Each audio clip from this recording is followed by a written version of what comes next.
All right, now Smithfield Town Council meeting, March 18th through 2024. Madam Clerk, can you start us with a prayer and the pledge, please? Thank you for bringing us together today in a spirit of generosity. May we honor one another by keeping an open mind. May we voice our truth and listen with an open heart. May we discern your will to unite in fruitful outcome. I pledge allegiance to the flag of the United States of America and to the republic for which it stands, one nation, under God, indivisible, with liberty and justice for all. Roll call, please. Mr. Beauregard? Here. Ms. Hamilton? Here. Mrs. O'Hara? Here. Mr. Ogier? Here. Ms. Alves? Here. Open forum for non-agenda items only pursuant to 42-46-6D, maximum 3 minutes per person. Mr. Clifford? Mike Clifford, 489 Black Plain Road. I asked, but I think it was right around the middle of February, for the town audit to be put on the town website. And as of yesterday, it wasn't up there. So, you know, the answer I got that evening was, oh, we'll put it up there. And in addition to that, I'd appreciate it if you'd also post, rather than making me request it, the management letter for this year, because that was not part of the audit report. So if you could, please put those items on the town website. Secondly, you know I've been looking at the costs and the detail. I have a controversy in my own mind about whether the comp time is costing us a lot of money or not, and I believe it is. And I also had expressed some concerns that the detail revenue that we're getting might not be adequate enough to cover all of the expenses that we're incurring. And those are the records that I've been requesting from the town finance director for the last couple of months, looking at these things. After I read the audit report, I'm more convinced than ever that there probably are some serious errors, or whatever you want to call them, in the financial statements of the town. The auditor basically says that in the last page of the audit report, that they did cite some deficiencies. So in addition to that, I've been reconciling the police department records for the payroll to try to figure out whether my premise is correct or not, that there's something wrong with the comp time. And this year, I just asked for, last year I had the 2000 and 2022 calendar year figures, and this year I just got the 2023 calendar year figures. And we have last year, if you remember, the highest paid was 190. Now we have 3 offices earning over 200,000. We have 2 that earn between 150 and 200. We have 15 that earn between 100 and 150. And we have 5 that earn between 90 and 100. And then 2 people earned less than 90,000. But that's 27 offices, including the chief, who is nowhere near the highest paid person in the department. The top salary was $222,000 this year, $934. There's something very wrong, and I'm convinced that it's tied to the comp time program. Because I had a discussion with the chief, and he doesn't agree totally, but I think that there is a problem with the comp time, and it triggers all the other additional overtime costs and that kick in and have increased dramatically. Also, the changes that were made in the last contract by Mr. Zielinski, I'm positive that they've had a bad effect, because I'm doing an analysis of this year's costs, and it's very clear that the on-call costs have gone up. He expanded the hours for on-call from 8 to 12, 12 hours of on-call, and the on-call costs have doubled this year as a result. The minimum staffing, he went up from 3 to 2. Are you almost? 2 minutes, yep. And that impacts on overtime and all the other costs. And the comp time, he went up from 35 hours of comp time to 45. And that's why all the costs are rising, or a big portion of them. Granted, there was a ton of money in detail work this year, but that goes to my second concern. I'm not so sure we're getting enough revenue to cover that expense. Thanks. But I would like, when the audit report is read, when it's on the agenda, could you offer an opportunity for the public to question the audit as well? Because I've got a ton of questions. Okay, thank you. Thanks. If I can just make a point, though, those salaries that you're hearing that are way up there, that's blood money those guys are worth. Those guys are working a lot of overtime for that and spending a lot of time away from their families in order to make that kind of money. Yeah, I don't know how you could possibly, can I say something to you to respond to him? I don't think, that's exactly my point, John, too, because I think, this might show that you need to hire more cops. Because if you've got a cop who's making $100,000 in overtime and detail work and everything else, I don't know how he's fulfilling his regular job with us for the 37-hour week that he's working. Do you know what I mean? He must be exhausted when he comes in if he's earning that much money on detail work and overtime. I don't get it. So yeah, I think it might be that you maybe need more offices and you can bring down all these costs. Thank you. That's why I'm trying to do it. Next item is executive session. Discussion by council vote or other action pursuant to Rhode Island General Law 42-46-5A2, sessions pertaining to collective bargaining or litigation, or work sessions pertaining to collective bargaining or litigation or potential litigation. 1, Leonard Pezza and Constance Pezza, Immaterial Sand and Stone Corp. versus Town of Smithfield, case number 99-1811. Immaterial Sand and Stone Corp. in C. Pezza and Son, Inc. versus Town of Smithfield, case number 91-5374, consolidated in the court decision as Pound Hill Realty LLC versus Town of Smithfield, case PC 1991-5374 and PC 1999-1811.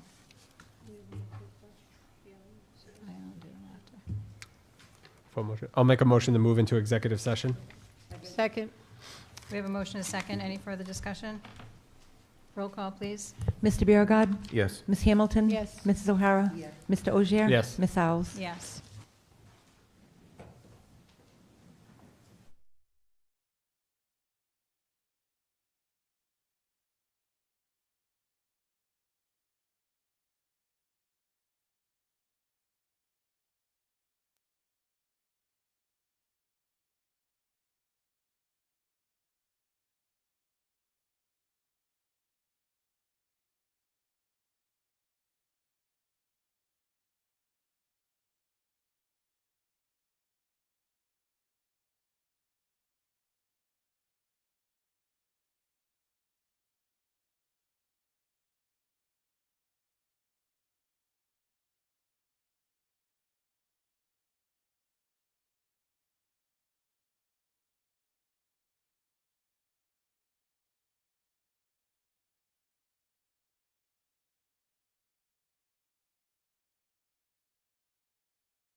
All right, so I'll make a motion to come back out of an executive session and reconvene into open session.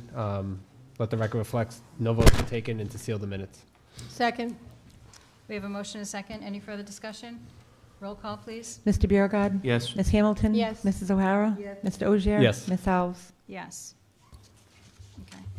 We're just going to go and do one more item and then come back to this one. So the next one is North Smithfield Town Council sitting as a Board of License Commissioners. A BV liquor and victualling license, B&B RI LLC, DBA, sorry if I say this wrong. What is it? Raj Group. Main Infusion owner, Zyken Zhang, located at 44 Dowling Village. This is a public hearing. And also discussion by council vote or other action.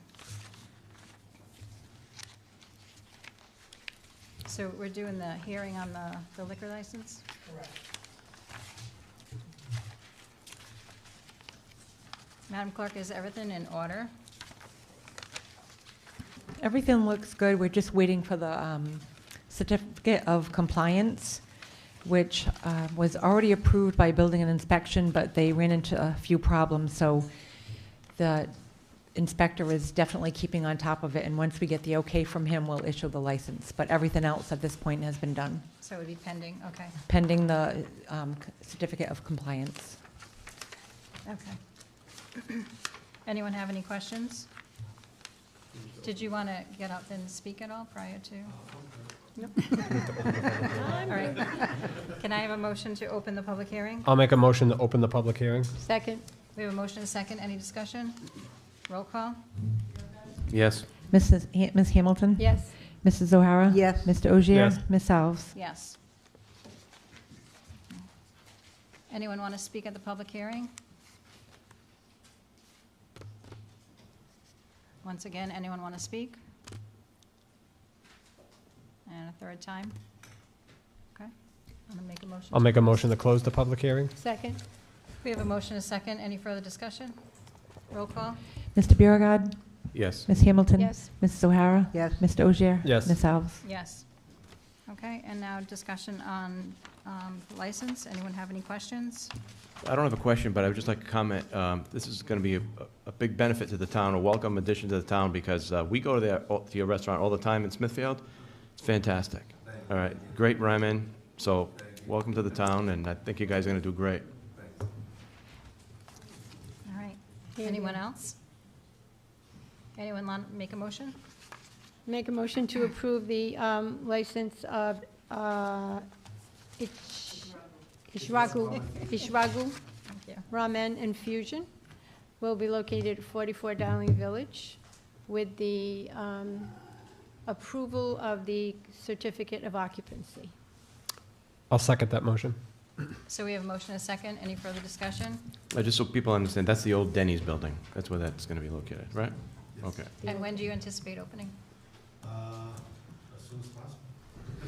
Do you have a lot of construction going? I noticed. It should be done in a couple of weeks. Okay, I'm great. still waiting for the landlord to fix up the building and the roof. Great. So, Okay. Terrific. All right, Thank so you. we have a motion and a second. Any further discussion? Roll call? Mr. Biragad? Yes. Ms. Hamilton? Yes. Mrs. O'Hara? Yes. Mr. Ogier? Yes. Ms. Alves? Yes, all set. Thank you. Congratulations. Congratulations. Welcome. Okay, the next one is for a mobile food truck, DBA Chicked Out Nugs. That's owner Tiffany Betts. Location to be determined. Is there anyone here for that license? No. Joanne, is everything in order for that? Yes, I know that when she completed her application, she wasn't quite sure of the area that she was going to be servicing, but I spoke with Kate, and she will be doing, starting out doing some concerts here at the town hall, and also the July 6th celebration, so, but everything's all set with everything else. Okay. Okay, I'll make a motion to approve the license for Chicked Out Nugs, a mobile food truck in North Smithfield. Tiffany Betts, owner. We have a motion. Is there a second? Second. Any further discussion? Roll call, please. Mr. Biragad. Yes. Ms. Hamilton. Yes. Mrs. O'Hara. Yes. Mr. Ogier. Yes. Ms. Alves. Yes. All right, and the next one is entertainment license Blazing Wings, DBA Buffalo Wild Wings, number 558, located at 55 Dowling Village Boulevard. Oh. Yeah, do we don't have have that. anything on that, Joanne? We don't have it in our packets. This is Buffalo Wild Wings. They already have a liquor license and all the licenses they need. They were approved in November. They're just asking for an entertainment outside. They'd like to have someone do like a guitar or something like that. So we don't have all the paperwork because that was approved. So Do we know what hours they're going to do outside? he said that they would not even extend the hours. I think they're open till 11, but they would probably go till 10. Is I don't know Chief if, a gentleman's over there. Are you- Okay. Chief? Oh, you can, There's a gentleman Oh, right you're there in front. I didn't see him. you can just go right ahead. Sorry. Yeah, I'm just looking for something, maybe a Friday, Saturday night, hard cut at 10 o'clock. I'm not looking to turn the place into a nightclub or anything. I'm actually, I mean, this is my target demographic here, you know, for people our age, you know, to go have a, you know, have a drink, have something to eat, and listen to some music out on the outside patio. I don't know if if you guys have ever been up there. We have a great patio on the back side of that building. It's private. Maybe a Sunday during the day, but yeah, nothing during the week. Like I said, Friday, Saturday, hard cut at 10. Okay. All right, thank you. I'll make, Go ahead. make a motion to approve the entertainment license for Blazing Wings, doing business as Buffalo Wild Wings at 55 Dowling Village for outdoor entertainment. Second? We have a motion and a second. Any further discussion? Roll call, please. Mr. Biragad. Yes. Ms. Hamilton. Yes. Mrs. O'Hara. Yes. Mr. Ogier. Yes. Ms. Alves. Yes. All set. Thank you. Thank you. Okay. All right, so now we're going to move up. G, discussion by council vote or other action on applicant of material sand and stone materials equipment Corp. and Pound Hill Realty LLC applicants for a road use permit for themselves and their customers and service providers for use of Pound Hill Road from its intersection with Route 7 to its intersection with Pine Hill Road, and for the use of Pine Hill Road from its intersection with Pound Hill Road up to the boundary of Pound Hill Realty LLC's property. It's under the town administrator, but Attorney Rubenheimer, you're going to handle this? I'm going to handle it as far as placing on the record what the council, the council will be giving authority to the administrator to approve. If you want to go to the podium, if it's easier. Yeah, maybe I will. Yeah.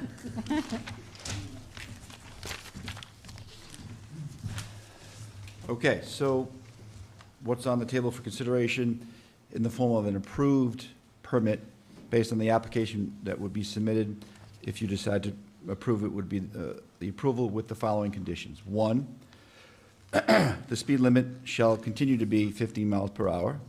Two, the use shall be Monday through Friday, 7 a.m. until 5 p.m., and Saturdays from 7 a.m. to 3 p.m., and Sundays on an emergency basis, only with notice to and approval of the police chief or his designee. Three, when the driver of a truck or piece of equipment encounters a school bus, to the extent reasonably possible, and in a reasonable manner, he or she shall pull to the right side of the road and stop, and shall remain stopped until the school bus has passed. If a truck or equipment driver is following behind the school bus, the driver shall remain a safe distance behind the school bus as directed by state law. Four, the permittees or applicants will provide or shall provide speed limit signs to the town and shall maintain the current signage for the trucks on the Pound Hill Realty LLC property. I guess what we can include there, Madam Chairperson, is that the applicant will be responsible for any expenses associated with any new signage or repairs needed for the signage that currently exists. Five, the applicant shall furnish written copies of the road use restrictions to their drivers, their customers, and their customers' drivers. These documents shall be posted at the applicant's facilities and shall also be delivered to the drivers and customers annually. And I believe they're going to provide copies of this documentation to the town. Six, the applicant or permittees shall be responsible for any penalties and fines associated with violations by their drivers and the drivers of their customers and service providers of any of the conditions the council approves this evening in the approved permit. All drivers will at all times remain subject to the traffic regulations of the town and state. 7, the bond requirement is $100,000. If the town is inclined to review the bond requirement and/or amount, written notice shall be provided to the applicant with a reasonable period of time in advance. The bond covers road damage that may be caused by the applicant or their applicant's drivers or their customers or service providers on the subject roads. If the town determines in its sole discretion that road repairs are necessary to the subject roads, the applicant will receive notice of the work that needs to be done with an opportunity to make those repairs. If the applicants are unable to make those repairs, then the town will or shall be allowed to draw on the bond. Number 9, the Department of Public Works shall provide an annual road inspection report of some kind prior to any renewal of the permitted application, should the council decide to approve it. In relation to, this is going to be number 10, in relation to the bond itself, the applicant shall be responsible to provide a renewal bond covering the permit period 30 days prior to the annual date, and the bond, if the council grants the authority to the administrator to approve it, is going to be for the period of the application, or the approved application. The permit will remain in full force and effect for a period of 1 year. And those would be the conditions. Madam President? Sir? Just a little clarification, because it was a little vague compared to what we discussed inside. Number 6, the responsibilities of material stand to be responsible for the violations. That's just a violation of the permit, not a motor vehicle violation such as speeding, overweight. That's not material stand responsibility. No, and that's why we added the language of the conditions of the approved permit. Okay, so stated in the permit. Okay. Anyone else have any other questions? Thank you. You're welcome.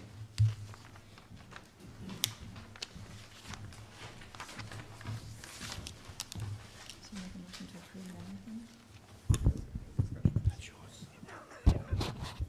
Paul, Administrator, did you have anything you wanted to add? No, I'm set, just awaiting your vote. Okay. Bearing no further conversation, I'll make a motion to approve the road use permit application per the stipulations as outlined by attorney Mr. Robenheim, and also to give the administrative authorization to sign. I'll second. We have a motion and a second. Any further discussion? Roll call, please. Mr. Biragad. Yes. Ms. Hamilton. Yes. Mrs. O'Hara. Yes. Mr. Ogier. Yes. Ms. Alves. Yes. Did you want to make a motion to open up for any comment? Yep. And then I'll make a motion to open up for any comment from the public. Second. We have a motion and a second. Any further discussion? Roll call, please. Mr. Biragad. Yes. Ms. Hamilton. Yes. Mrs. O'Hara. Yes. Mr. Ogier. Yes. Ms. Alves. Yes.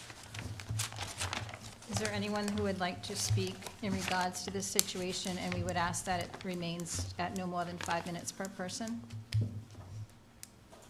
Anybody want to speak? 5 minutes isn't enough.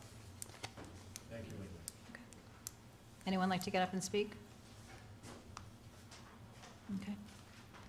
All right, we'll close it. I'll make a motion to close public comment. Second. All right, we have a motion and a second. Any further discussion? Roll call, please. Mr. Biragad. Yes. Ms. Hamilton. Yes. Mrs. O'Hara. Mr. Ogier. Yes. Ms. Alves. Yes. Okay. All right, thank you very much. Thank you. Next item is discussion by council vote or other action on payment of bills.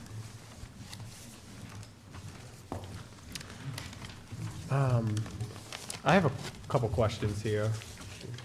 It's on my iPad, so I apologize. Tony, so some of my questions, there were a couple, so bear with me here. The first couple were, the first few line items, I couldn't find either the account number, the 30100, listed on the sheet. That's reserves. Oh, sorry, I just saw it, the reserve, never mind. Okay, but the other question I have is really on this detail that you gave, the check register.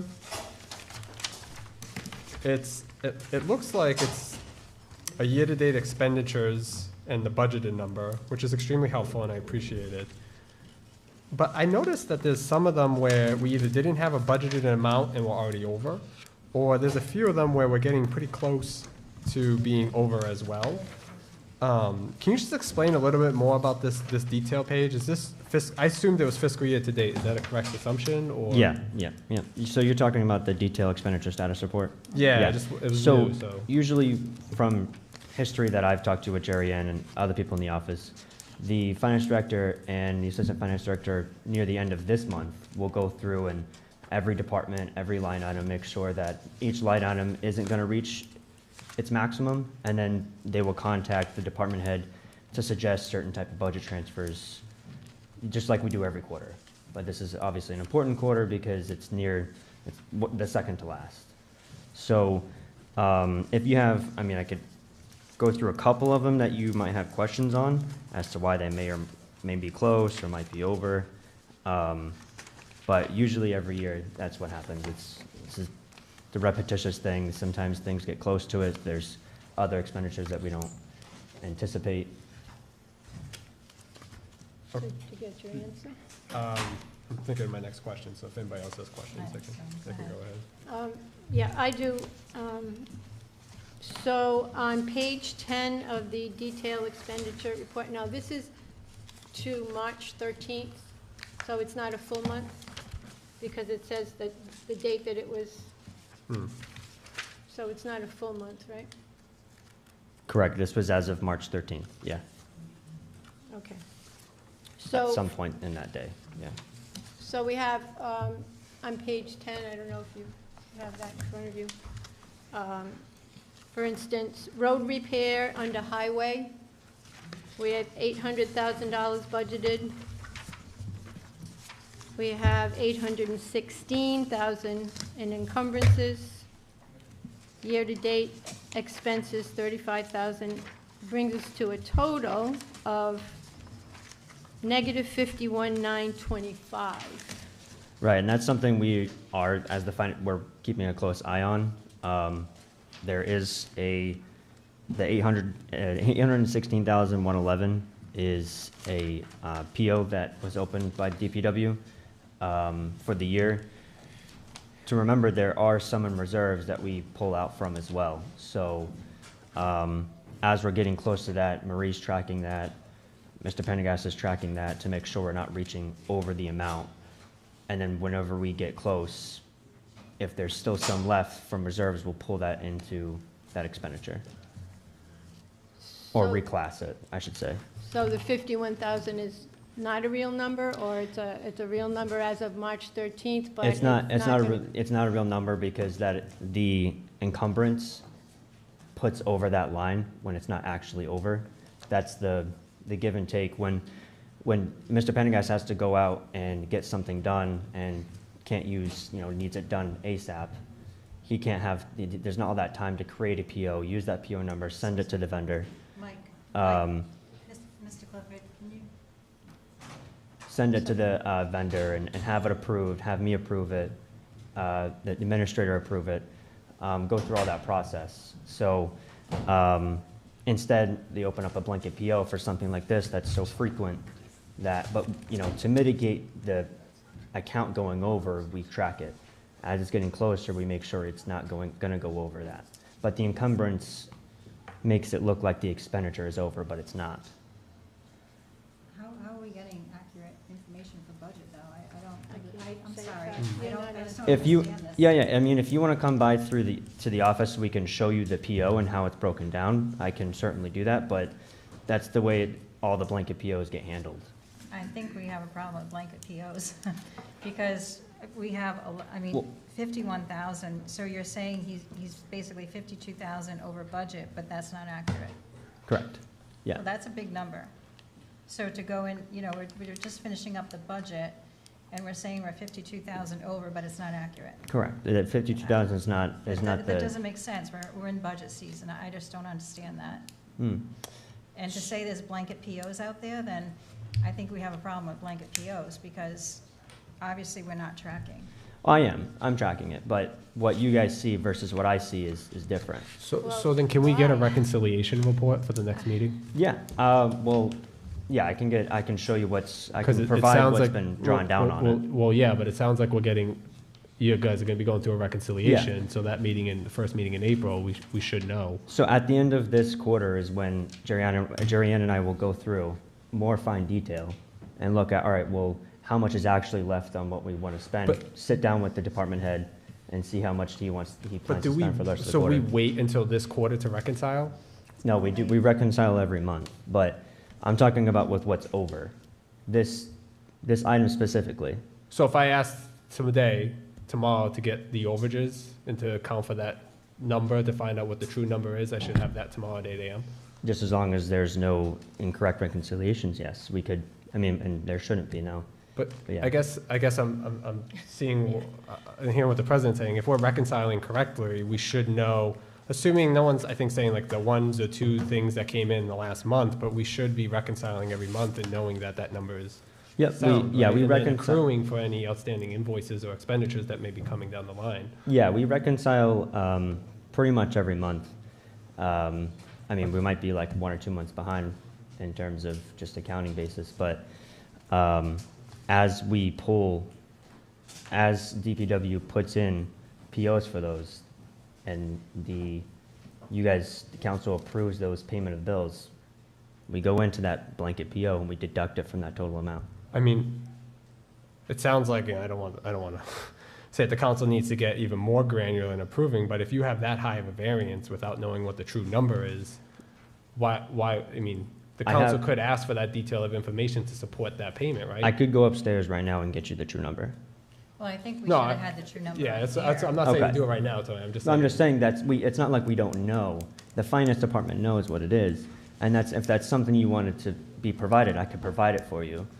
But and it's not something I have right here in front of me. It's hard, because if we're going to approve bills, and what I said before is I don't want to approve bills until I'm sure that there's enough money in the line item to pay for that bill. And I'm looking at this, if there was a bill that was related to anything as far as road repair, whatever it's called, road repair, I would be under the assumption that we're already in the whole $52,000. Right, and then I would tell you we're not. Well, then, just pick a number, because this makes no sense. Right, and You're like I admitting said, that. right, yeah, and like I said, the finance department is tracking it, and if you have questions, this was provided to you on Wednesday night. If you had questions about it over the 4 or 5 days, I could have provided I don't think it. we got it Wednesday night, first of all. No. I didn't get it till And I think Thursday we're- night, Friday, and I didn't. When'd you get it? Friday. I think we should be getting accurate information. So I just wanted to refute Right, yeah, that and point, yeah, right? just I ask me mean, questions ahead of time. But Yeah, I think go it's ahead. almost like you need another column in here then, Tony, to say like what the reconciliation number is, to know what the true number is. Because I agree, it's tough for us to know. Yeah. We don't know what you're pulling against, that's all. But I think it would be helpful to have a reconciliation report to figure out what some of these at least on the larger variances. Yeah, that one's the only one that we have a big blanket PO open for. That seems to get a lot of attention, but Mr. Pendergast can explain a little bit on his side. If I may, just a second, that's not the only item in here. I don't think you answered Counselor Oj's question about when we have no budget and we're over. Like You know, something software. like that. We've got a lot of software If we expense. have just a handful of dollars and Which line item are you in talking about? any account Well- on March 13th, and we still have another quarter to go, a Yeah. quarter in 2 weeks. Well, one of them, it's really small dollars, but it's software and licenses for the administration. It's $273, right? We had no budget line item, but somehow we spent $273. We're over on dues and subscriptions. we're over on in finance, we're over on software and licenses. There's overtime overages over this place. Yeah, with the overtime, that's a Yeah, given, yeah, I'm just unfortunately. saying, I mean, some of it's probably explanatory, but, dispatch, those types of things, they're probably explained, but, like some things we didn't have longevity budgeted, but yet we have a longevity expense. So wouldn't we think that that should probably be budgeted at some point? Yeah, yeah, and that's exactly what we do, but like the finance director and the assistant finance director does every year at this time, before the end of the quarter, is they go through, after the last payment of bills happens, we look through every single account, every single line item, and we suggest to the department heads what transfers need to happen, if there's needs to be transfers that need to happen. I have another question about the town council on page 1, the town council contributions. According to this, we've contributed, we contributed $5,500 in this period, which is in 2 weeks of March. And year-to-date, it says we've contributed $18,500. What did we contribute to? I don't know what all you guys contribute to it. I'd have to look at the budget, all the different organizations and groups that you guys But usually according to contribute this, to. it That's what says- you guys approve in the budget every year. So can I, I'm sorry I'm not to sorry, go interrupt you, ahead. but on this 5,500, so it's March 13th, so that means 2 weeks, right? So that means our payment of bills is now, so it should be on this check register, right? And the only thing I can find on town council contributions is North Smithfield Land Trust, an insurance reimbursement for $1,659. I'm not even sure why that's coming out of town council, but, Yeah, so, so I guess we just need to understand, like, Yeah, are yeah. No, things being I get coded it. I get correctly? it. Are they not? Mhm. Like, no, so they're correct. Let me look at what line item this is. And these are, these are questions that I really wish would be sent to me beforehand. So I'm not flipping through pages right here and wasting well, everyone's time. I think they need to be reviewed, and I think if we had the right information, they probably wouldn't have so many Yeah, questions. that's crazy. So we have 4111-56050. Right, which is the contributions, and the only one on this report is North Smithfield Land Trust. Right, so there's more prior to this period. This period means the whole month of March. Right, but this is the only So payment March of 1 bills. to March 13th. This is the only payment of bills, right? Right. So wouldn't So it be on when here? when was the last time the council approved payment of bills? It would be the second The meeting of first, February. yeah, first meeting. right? We didn't meet, did we meet? We already met early Yeah. March, so. So That you was the guys February approved, bills. Would have been so in we didn't do February. payment of bills on the 4th. So then would have Right, been so February. Would have been February. in So it February. should be in.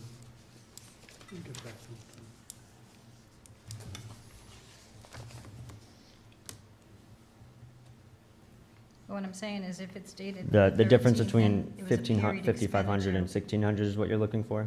Yeah, but so maybe you can explain what period Mm. expenditure, is that just March? That's supposed to be for period this March, March, but I have to look and see if So is it the it's same, pulling from last month too, though. is it the same time period as the payment of bills? The payment of bills is randomized based on whenever the council decides, the second meeting within the month. The period is this month right here that we're in right now. Month to It's not- date. It's not making sense. It's month to date. March 1st to now. So if I ran this 12th to tomorrow, if you 13th. ran this tomorrow, it would just be a running expenditure for the same time period? If I ran this period, correct. Whatever, what is this, period 8, 9, 10? It's 9. So I just want to understand from the budget process, just so when we get to the budget process, the main reconciliation happens now, not when the department heads submit their budget? We look at what's over at this point. But it still And we- impacts the budget, though. Hmm? It still will impact the budget, right? I mean, What do you mean? What do you say? Yeah, of course it's going to impact the budget. Well, the budget's already set. If say there's, in that department, there's something that's over, we do a budget transfer. And we provide that line more funds to be able to carry us through the rest of the year but would without it- it going over. it's probably a conversation for a different part of the budget, but wouldn't it make more sense to do the reconciliation so we're not getting into a situation where we're over and having to borrow from the reserve or borrow from another account? Instead of just saying, okay, we're gonna budget this number because we know historically we've spent X dollars and we don't have to worry about it, and then we're just, Well, no, that's how the budget's set every year. We look at the historics of what we spent. I'm saying, does the budget process need to change? Are we doing things a little too late? I don't think, I mean, I would always like the budget to be processed earlier. Instead of getting into Right. April and May and June and saying, well, no, $30,000 less this line item because we had something come up, you know? Yeah, but in the past, you could see the expenses on a regular basis. I think what happened is, maybe, I'm just assuming that, I think the expenses got a little too far behind, and now we're kind of trying to catch up. Because we only saw our first income statement in February, right? Or December? January, February. And that, yeah, so is that fair to say? Is that payables got backed up, or no? No, Or statements got backed up, or? no, nothing got backed up. Yeah, everything's been, I was 1 month behind on the P and L, but that, or 1 week behind on the P and L, but that's it. Everything's been, I don't know if we're gonna get the answers. I don't want to throw any more confusion into this. Hello?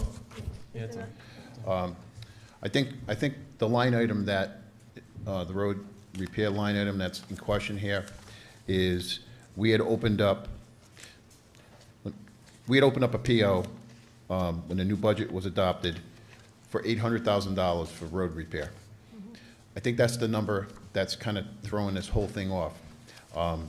We did blanket POs for like hot patch, cold patch, and a few other incidentals. Those are the expenses to date, the $35,000 off the $800,000 budget. I also have $244,000 in reserves. So what happened was, this money would have been spent in the fall, but because of all the rain, the contractors pushed us into the spring. So I guess what I'm trying to say is, the $244,000 in reserves should have been used prior to the operating budget. Unfortunately, I still had expenses of $35,000, like I said, for the other blanket POs, which is, I think, kind of throwing that $51,000 out there. I mean, if I was to change this tomorrow, I would just make the blanket PO not 800, I'd make it 725, and that would adjust the number, I think. I'm not a finance person, I'm just trying to, I think I'm trying to kind of simplify this, but I can be kind of simple myself, but. I mean, how much of the expense do you have out there? That, out of that line item, $35,000. $35,813 are the only expenses out of that line item for roads. Which is 800,000, which was the budgeted item. Which is budgeted for 800,000. But the open PO is for 800,000. So we were going to spend that whole 800 in the reserves before June 30th. What's happened now is my fall has now gone to April and May. So the 244 in reserves will be used up before we use the 800,000. So in actuality, the number looks at 51,000, we're in the hole, we're really not. We're actually at 764,000. So then maybe the simple solution here is, you need to have the available balance with the open PO and then without the open PO. I think if you had a fourth column here that just took out the $816,000, it would have just made it look like Ray had only spent $35,813.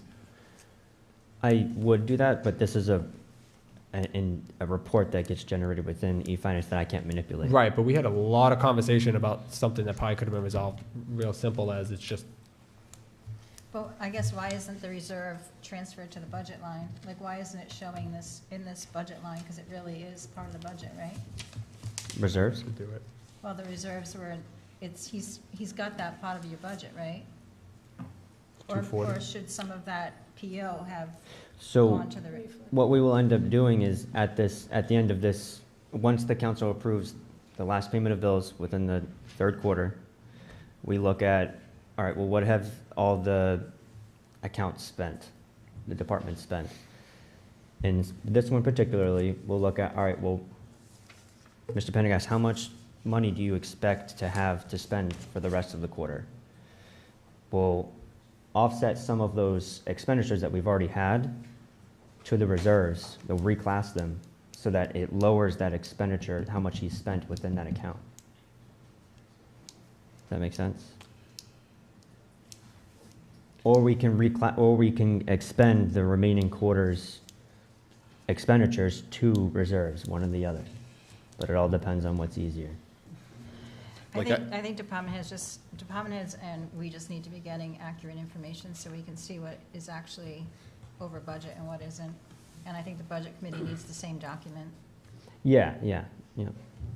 Because this is just kind of giving us a lot of maybe misinformation, because all these over budgets, are they really over budgets, or is it just because you haven't transferred something, or it's a blanket PO that maybe needs to be trued up? I don't know. We need the reconciliation. Yeah.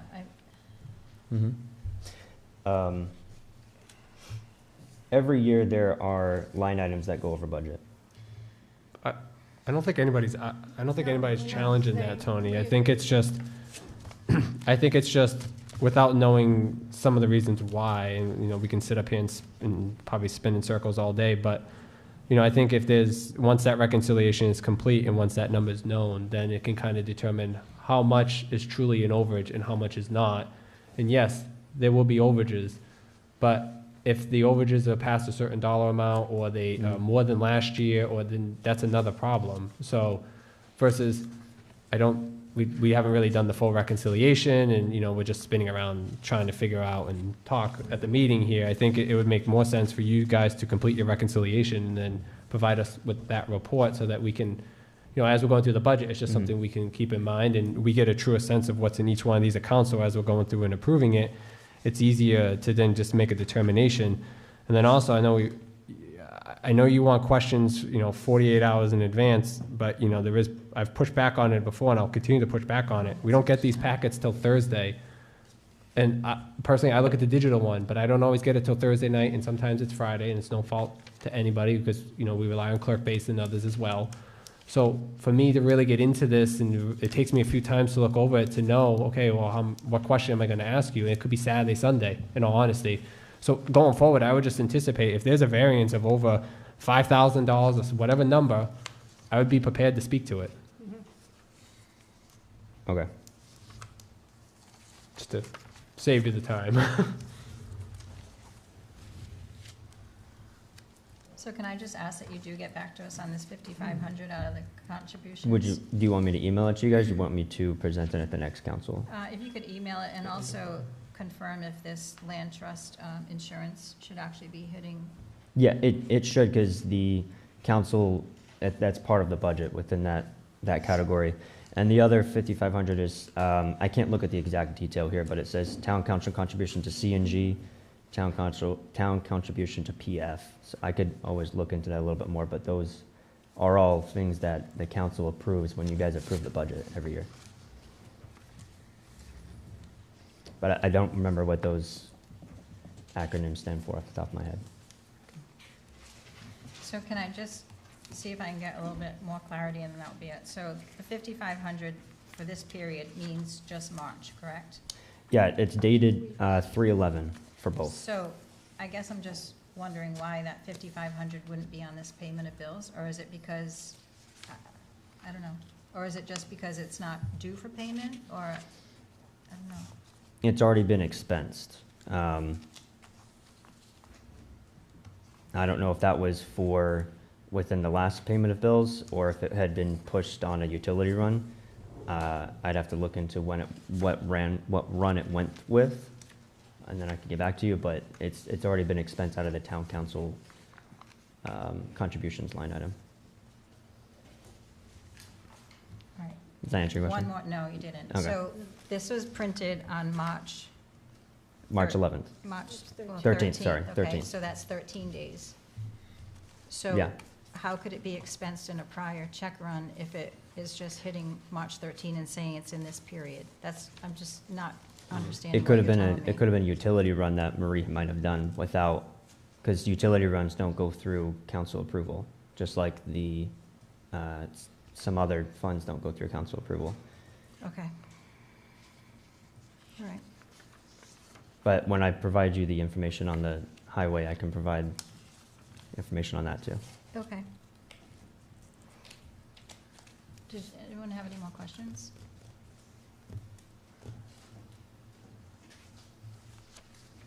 Anyone want to make a motion?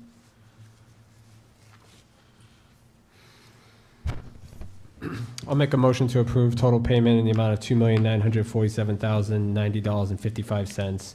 Total ACH payments in the amount of $2,342,625.59, with total invoices of $604,464.96, as reviewed and approved by the Finance Department. We have a motion. Is there a second? I'll second. We have a motion and a second. Any further discussion? Roll call, please. Mr. Biragad. Yes. Ms. Hamilton. No. Mrs. O'Hara. Yes. Mr. Ogier. Yes. Ms. Alves.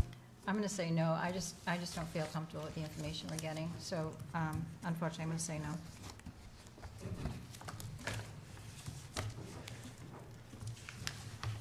Discussion by council vote or other action on consent agenda. All items listed in this section are considered in one motion. There'll be no separate discussion of these items unless the council requests, in which event the item will be removed from the consent agenda. A, town council minutes of February 20th, 28th, and March 4th of 2024. And communications from Animal Control Monthly Report of February 2024. North Smithfield Municipal Court Monthly Report for February 2024. North Smithfield Police Department Monthly Report for February 2024, and North Smithfield Fire and Rescue Monthly Report for January and February of 2024. Did anyone want to remove anything from this consent agenda?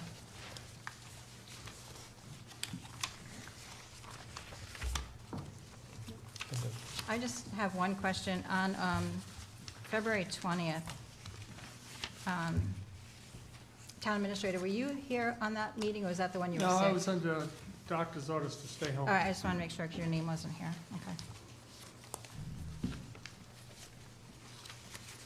Okay. Anyone want to make a motion, or anyone want to remove anything? I'll make a motion to approve the consent agenda as presented. Second. We have a motion and a second. Any further discussion? Roll call, please. Mr. Biragad. Yes. Ms. Hamilton. Yes. Mrs. O'Hara. Mr. Ogier. Yes. Ms. Alves. Yes.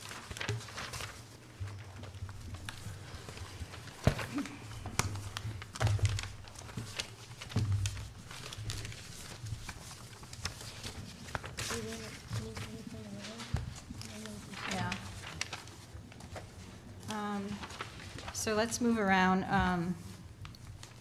Discussion by council vote or other action on award a bid for a SCADA system for the Water and Sewer Department. Mr. Chacotto? Where is that? It's on the new business. Okay. Good evening. William Dakota, 143 Black Plain Road, North Smithfield, Rhode Island, water and sewer superintendent of North Smithfield. So what I have before you tonight is seeking approval to enter into a 3-year contract with Copper Controls for the maintenance and upgrades to our SCADA system. And so the SCADA system is basically the system we use to monitor all our pump stations, tank levels, everything within the water and sewer. And it also has the alarm systems to let us know, like at night if something's going wrong, some of the pumps shut down, something like that, so we can respond.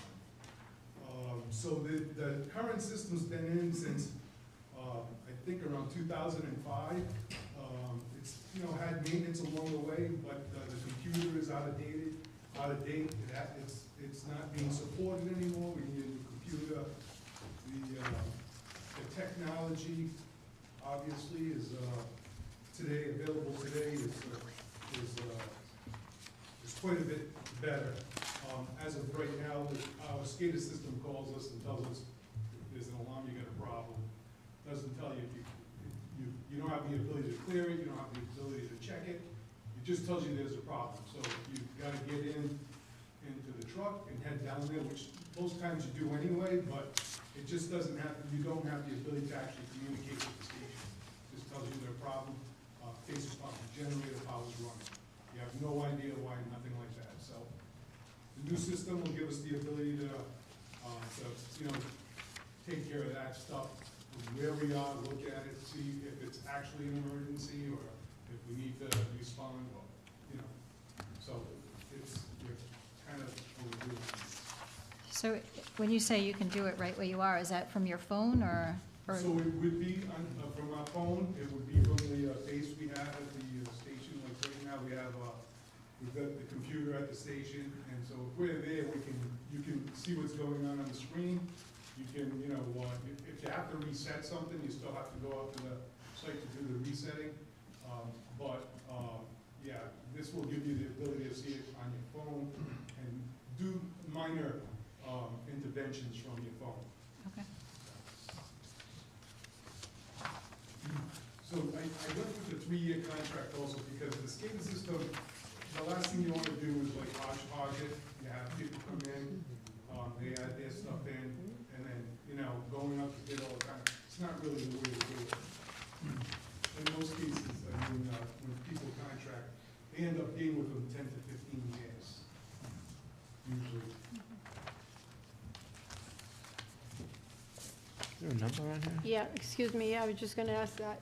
There's no dollar amount. So what we did for dollar amount is we actually asked them, a few specific, like mileage, emergency on call, dollars per hour. We put it on Rhode Island, is it BidNet? Thank you. We got one response. We had three companies look into it. I did work with Harbor Patrols in Cumberland for about 12 years. They're excellent. They're a very small company, total of 3 people, but they're very accessible. Their response time is excellent, and they're very reasonable. We also have another company, which the larger companies that usually go with the engineering companies have a lot of overhead, so, they get quite expensive when they're coming out. I've had some bills that I wasn't that happy with, so I believe that's on the, Nope, No, there's no dollar. there's amount. no dollar. There's no dollar amount here at all. No. it's actually in the, I don't think we don't have that, I don't think. How soon do you need to get this approved? well, Is it something that you could give us a dollar amount next time? yeah, Or? I can definitely give you a dollar amount. I actually have the, so the bid opening isn't in the packet? No. No, nothing's here. Oh, sorry. No, I it's have it just- right here. So if you want, I can, Probably just push it to the next. cleaner to push it to the next meeting. What's that? Probably just easier if you don't need it like tomorrow to push it Okay. to the next meeting. Then we'll have everything in front of us. So it's going under professional services and under sewer. So was this part of your budget, or Yeah. it was so- already yeah. included? Yeah, so I put about $15,000 between water and sewer, so it's the 85 for the sewer and the 15 Mhm. for the 2024. And that's because, up front, we got quite a bit, like the computer, the software update, it's the, Okay. All right, yeah, if you could have this resubmitted so we can see the dollar amount. okay.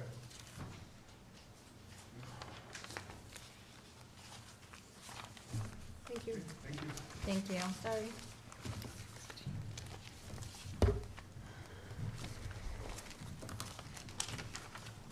Discussion by council vote or other action on award a bid for trash and recycling 5-year contract. Mr. Pendergast.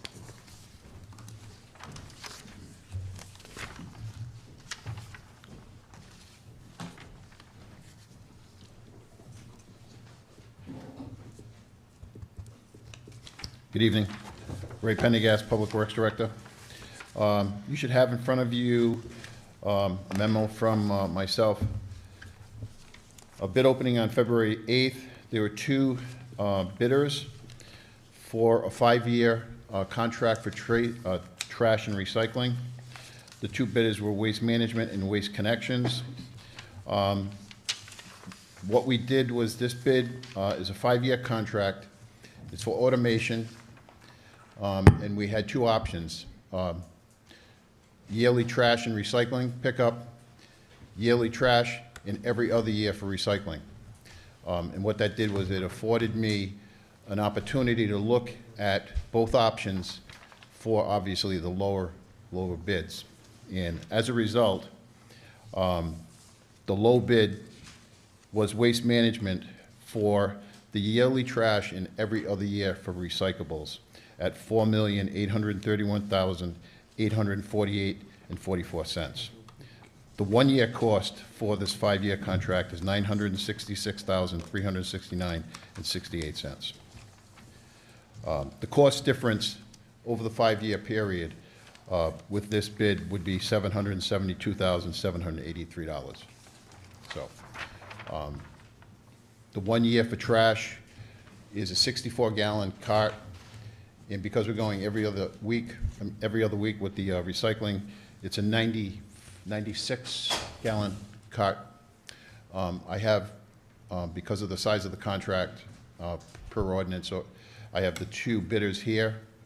So if anybody has any specific questions with regards, they know it better than I do, for sure. But those are the numbers.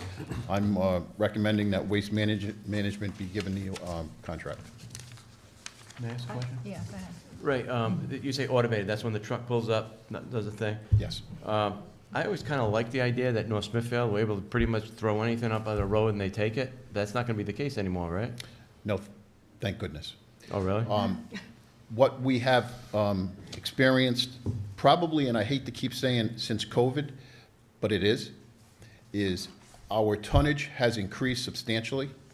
Everyone's throwing everything out but their cars, curbside, and our recycling rate has gone from 29 to 30% down to 22, which is not good. We're going backwards instead of going forward. During any type of a windstorm, we've got all these little blue bins all over the town.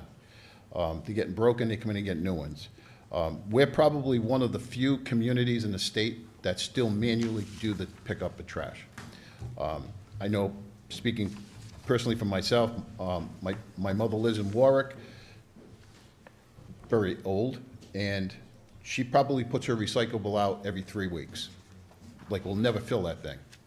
So, as much as you're going to, I believe, control the tonnage for waste, I think we need to, because the price just keeps going higher. But the part that bothers me the most is the educational component of this. A lot of people are not recycling. They're just throwing everything into their trash. And if you drive by, there's 4 containers of trash out there, and there's maybe a half a bin of recyclables. That's a problem. And then you've got the people who just do a hell of a job. So that was what kind of led me to do a lot of research on the automation. Neighboring communities all automate. Right. And if they want to do more recycling, they can get more carts. Certainly, Waste Management, they can answer those questions a lot better than I can, but I'm actually looking forward to it. I'm actually looking forward to getting back to my 30% for recycling and lowering my tonnage, which is less money for us, and our disposable fee at resource recovery. I have some questions. So if we're going to go to these new bins, is it going to cost the resident anything for these new bins? No, it's part of that bid number. I believe we own the bins after the 5-year period. The town owns those carts. And if they break in the meantime, do they just get them replaced? We have parts we can repair or replace. Okay. So every other week we're going to do recycling. Isn't that kind of going backwards with what we're trying to tell our residents? Just recycle. We did, like, you know, 1 recycle bin, 1 trash, 2 recycle bins, 2 trash. Now we're going to not do recycle for 1 whole week. So are we going backwards with recycling, and is that going to make our tonnage go up? I don't believe that that's the message we're going to send, but I would really like to defer to the professionals on this. Yeah. I'd like to say something too. So, Jim Simon, I'm a representative for Mica Disposal Waste Connections. I knew I recognized you. So we've been doing the service now for a number of years now. I'm glad Ray took this opportunity to go to automated. A lot of towns are going to automated. The big issue I have is the every other week versus the weekly recycling. Kind of like what the president had said, are you going backwards? Is it convenient? You want to increase your recycling numbers as much as you can. We're the apparent little better for the weekly recycling. That's why there's a difference between waste management every other week and ourselves for weekly service. So the question was asked at the pre-bid conference to Ray, what do you think the town would prefer? And he goes, I don't think they want to go to every other week because it'd be a step backwards, was what he said. So we put a lot of emphasis on the weekly price and not so much on the every other week where waste management, you have to have a place for your truck and your van on that off week when you're not in town recycling. And we just didn't have that availability to place it somewhere else. Since the bid, we have acquired another company, local company, where we are more diversified and we can actually have some place to put the truck now. I know the bids have already been open in that, but it's kind of development where we acquired this new company on March 1st that created a new opportunity. But my point is the same thing is, do you want to go backwards? You want to keep it weekly, which is the same service the residents have acquired all along, whether it's either through a 64 or 95 gallon cart. I think keeping the amount of materials that are already going to be, set back and not being able to put out what they can, keep the conditions as close to what they're used to now in terms of the weekly service is what I recommend going forward. But if we have big cans and we're going to be wheeling out like cans that are only like a quarter full of recycling, right? Well, it depends on the families and how much they recycle. So going to every other week, there have been instances where if your bin fills up, you tend to put your recyclables in with the trash, which is, as Ray said, you want to avoid. Right. You want to capture as much as you can, provide the best opportunity to recycle it. So there are, problems associated with every other week that you don't get with the weekly service. Am I on? Am I off? Is my bin full? Is it not full? Just what we've had experience. And we do communities both every other week and weekly. So, obviously the convenience to the residents having weekly service going forward. Thank you. Thank you.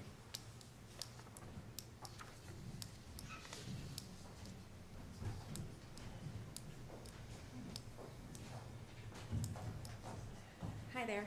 Hi. I'm Heather Laurel. I am a Public Sector Solutions Rep for Waste Management. Thank you for having me. Curbside recycling volumes are ultimately controlled by the individual resident and their willingness to recycle right. Fiscal year 23, the collection data for the Rhode Island communities that we service with every other week collection show no drop off in volumes. When comparing those communities to weekly collection, there's a slight increase, as a matter of fact. The average pounds per home with every other week collection is 10.64 pounds. And those communities with weekly collection is 10.38. I just want to show another example. I'm going to kind of age myself. I've been around the block a while, so I have some experience in this type of change. I can share from a community that I manage in Massachusetts. About 10 years ago, this community approached me. They had every other week recycling, every other week collection of automated recycling, and they also thought by increasing the frequency of collection to weekly, it would foster greater recycling participation and reduce their solid waste disposal costs. At that time, the average pounds per home at their recycling was 13.99 pounds, which was pretty impressive in itself, right? Against advisement from me, they proceeded with pursuing weekly collection, and us having to almost double their collection costs as a result, and a year later, the recycling pounds per home decreased to 13.92, proving that the additional spend was not worth the reward, and that increasing volume is more about public outreach and behavior change rather than frequency of collection. So I have a question. Sure. So I'm assuming if you go to every other week, people may put their recycling out with the trash. So what happens? Do you guys just not take it then? Does it just, like right now, weekly, right? I bring out, like tonight, I'll have to bring out my trash and my recycling. Yep.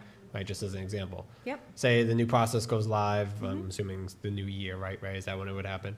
So say somebody in the early days, they bring out both their recycling and their trash. Does the trash just get picked up and the recycling just stays at the end of the driveway? Yeah, you would have a schedule to tell you when we're gonna come, so you would know what. Yeah, I'm we're just saying gonna somebody forgets, that's all. do. Yeah, What would yeah, happen? just the trash. Just stays, okay. Yep. And you could purchase an additional recycling bin? That's up to you. That's up to the town. And We're a gonna trash bin? We're I gonna mean, have extra available, I'm sure some people so go it's an through a option. lot. Okay. And if you are gonna do that, I would suggest perhaps having a charge for the cart, the extra cart for use, if you wanted to do that, for budgetary concerns. But yeah, I mean, Okay. it's available. We can do Okay, it. good to know. Do you know what the cost of that cart is? The rough, you know, they vary because they're resin costs. So the 96 gallon, I think it's running around $57, and then the 64 is maybe slightly less. I'd have to look. Okay. So anything outside the cart would not get picked up? Correct. Okay.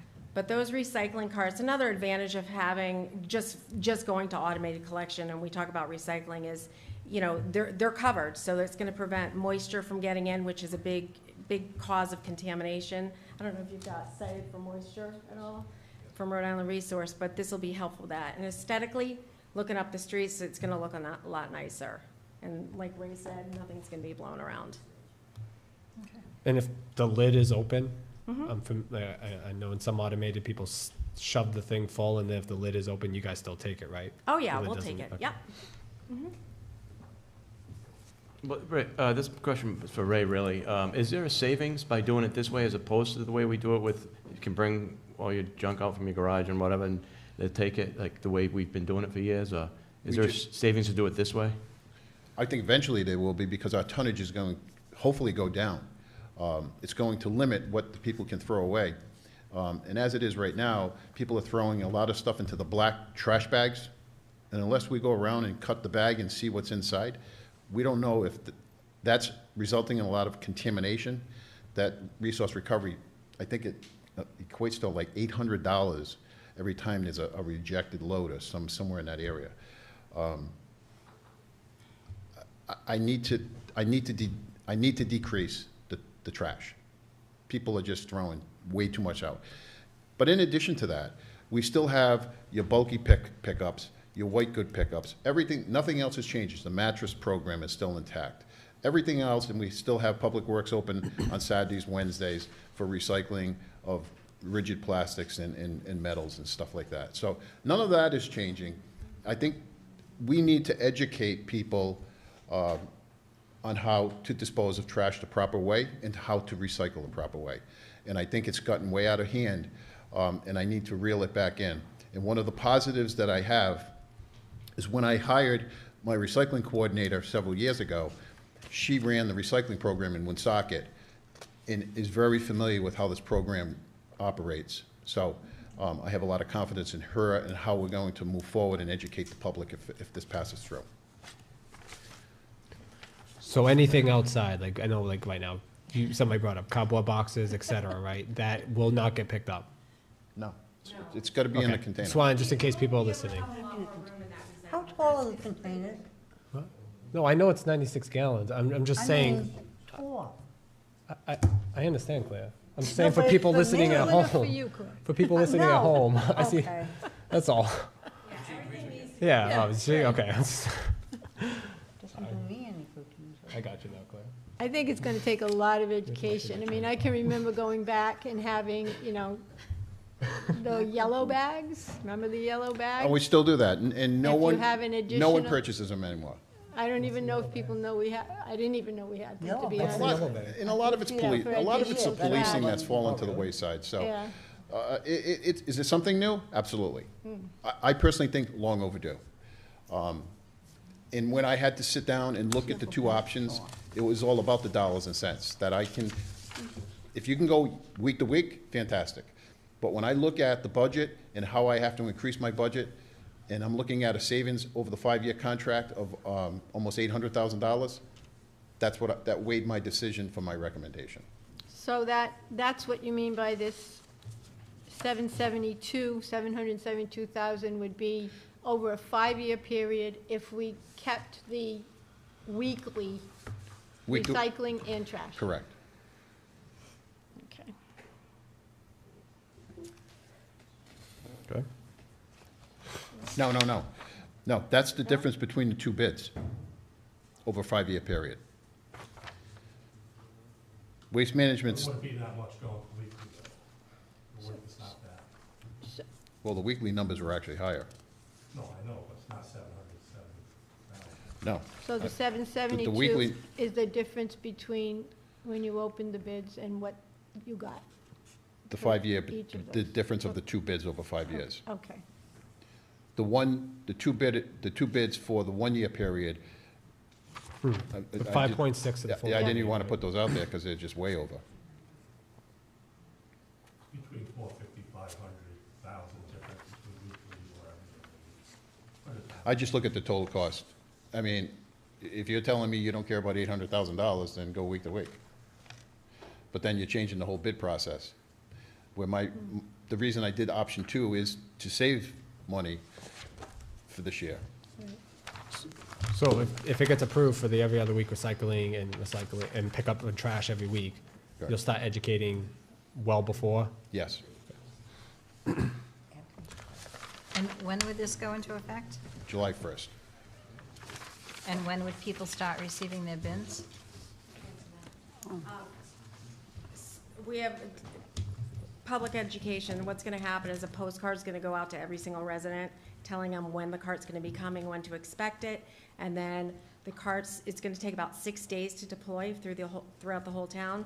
So we're going to start the last week in June, and then we'll be fresh to start July 1 with automated collection.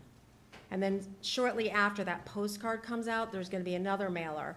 And I have samples of the mailers if you want to see them.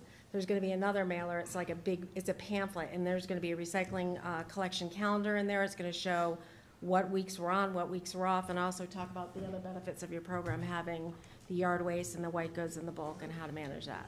So you're going to deliver them to every household? Is Yep. that- Yep. They'll be mailed. Would you like to see what they look like? Sure. There's clothes, I think. They're samples. Do you see me trying to get something out? Yeah, Would you like to see? sure. Yes. I hate those ones. So these are the postcards. Open them up. Oh. I get it. These are kind of what the postcards are gonna look like, but they're gonna be tailored obviously to North Smithfield specifically. Animals get into anything. And then, right before we go live, Okay. yeah, Like I'm gonna handle this. right before we go live, every resident's gonna get this pamphlet. And we'll have a calendar inside.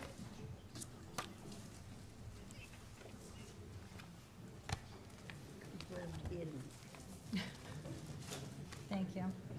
And I'd be happy to come to any events or anything that you wanted me to discuss this with the residents.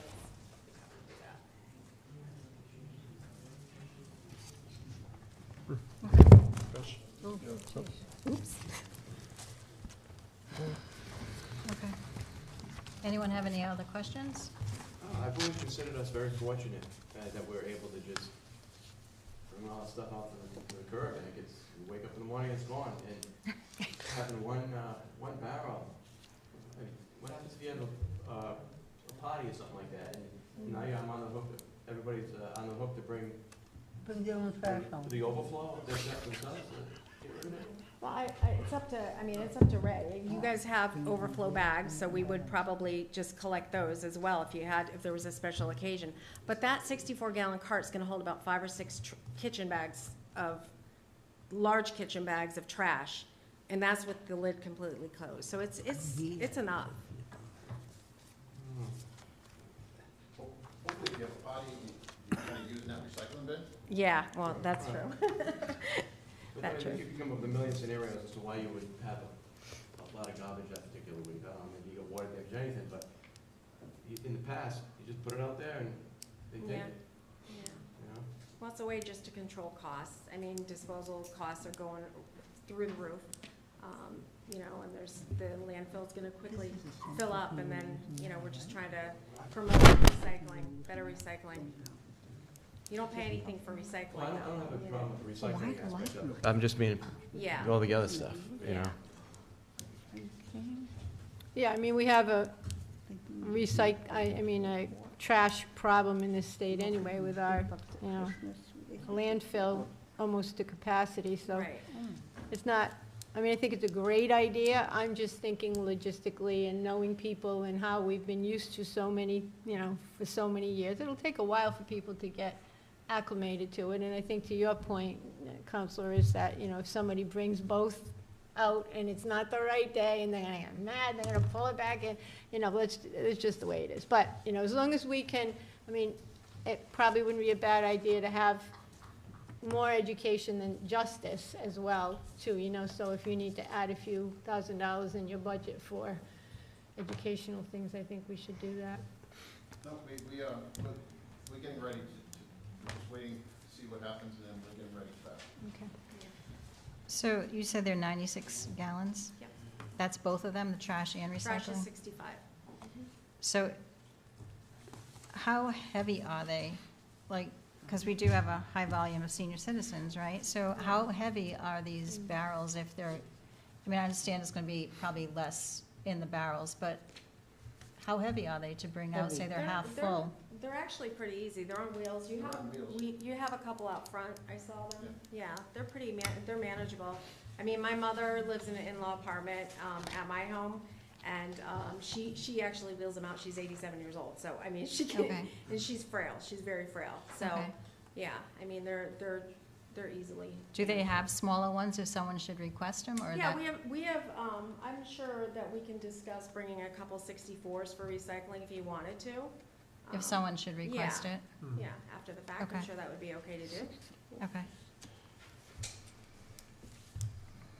Any other Thank- questions? I don't have any. Anyone else have No, so questions? just, you can have multiple bins, it's just whatever you want to pay for, right? Right, and we haven't even discussed that option yet, of charging for an extra recycling bin yet. Yeah, well, I'm sure that will be a question that comes up, or if I have 2 or 3 recycling bins or something. Everything's on the table. Okay, Yeah. perfect. And I'll be, like I said, public education, I'll help Ray. I'm happy to come to any meetings you wanted me to kind of go through it. I've done it before. I'll be happy to do it for you. We're very happy to be here. Great, thank you. Thank you. You have to go into the schools. Anyone have any questions? Further questions? Go ahead. Is this just residential? So you're not going, businesses, no? No business, this is Just residential. Okay. Yep. Thank you. There's no change there. Okay. Okay. Anyone want to make a motion, or? What's the motion? To award the bid. So I'll make a motion to award the bid to Waste Management on a 5-year contract for biweekly recycling and weekly trash collection in the amount of $4,831,848.44. Second? We have a motion and a second. Any further discussion? Roll call, please. Mr. Biragad, I'm going to be no on this. Ms. Hamilton, Yes. Mrs. O'Hara, No. Mr. Ogier? Yes. Ms. Alves? Yes. Thank you.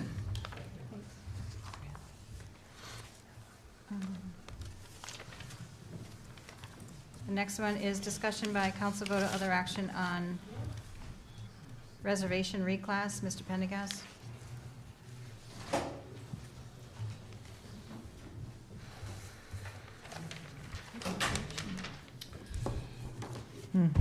This is, we have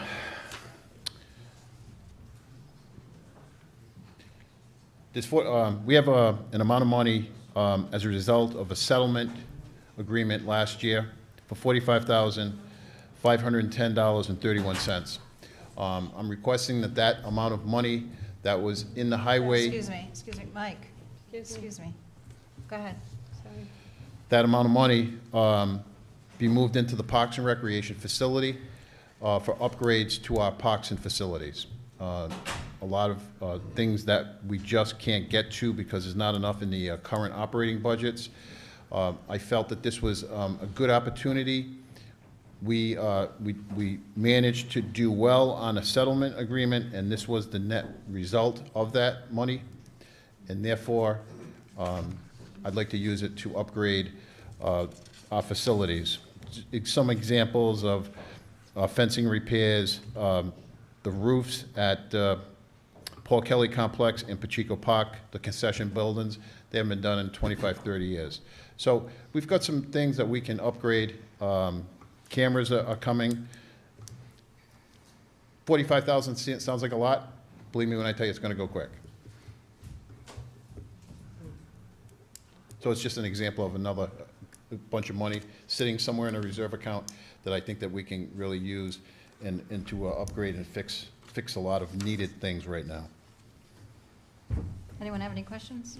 Go ahead. So when you say things that we can fix, will it be DPW that's doing the work primarily? Well, some things. Not roofing. We're not doing roofing. In a lot of things, some of these things would have to be competitively bid if they're over $5,000. Like we've already gotten quotes on cameras to start off at Pacheco. Yep. I'd like to be able to put cameras at the other facilities, Paul Kelly Complex. We're finding a tremendous amount of vandalism going on. Let's just take Pacheco for an example. You have the boys' Little League field and the girls' field. Both press boxes and the storage under the girls' press box, the doors and the frames are all rotted out. It's just, there's a lot of use to these fields. There's not a lot of care that goes into it. The door and we're trying to keep everything before they fall down. And Little League is helping us on some things. They've put in for some grants, so they have that coming to offset some other expenses. So we have a good working relationship with the executive board of the Little League, Express Football, and NSCS Soccer. So I personally don't feel that people who have to get registration fees from parents who pay taxes should have to pay additional money that they're giving to the Little League. Let the kids get their uniforms and equipment and let us take care of our facilities. And that's where I come from. Whether anybody agrees with me is a whole other issue, but I just don't feel that people who are already paying their taxes should have to, when their little kid is playing Little League, pay more money for it. So I just think it's a great opportunity. We have reserve money that we saved. Let's spend it. Let's use it. So that would be this year? I could start tomorrow, certain things. So maybe some of these smaller projects, you can reach out to the, like Boy Scouts for anyone coming up for Eagle projects too. I mean, some of them might be some projects that could be taken on, because they've done some projects down there. They've done some. Some of the things that we're looking at is, I think, a little outside their purview. More skilled. Yeah. Like right now, we're getting an Eagle project, getting ready to do something at Carpenter's Corner. Those are projects that they can handle, like a little walkway and things like that. But when we start replacing doors and roofs and cameras and fencing, there's things that just, the money just hasn't been there to stay with upgrading these things. There's just no money. So. Right, with the grants, with the cameras, is there any, I'm assuming with the grant writers, have anything they can that's a help with? request. Honestly, I'm not going to wait. No, yeah, I was just curious if you had. I mean, we probably could look at grants if they could get us maybe cameras. The first field I'm going to do is Pacheco. That gets the most attention. It gets the most issue that we have right now.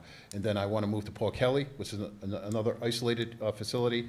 There are cameras, I believe, at NSCS, but I need to move them over onto the fields. So I've kind of got a plan in my head, but you got to kind of chip away at it. Yeah, no, I agree. And like I said, $45,000 is not gonna. It's not a ton of money, but it's a good ton of money for me right now to get. And it's a beginning, and I'm glad you're doing all this. You have my full support. Thank you, Councilor.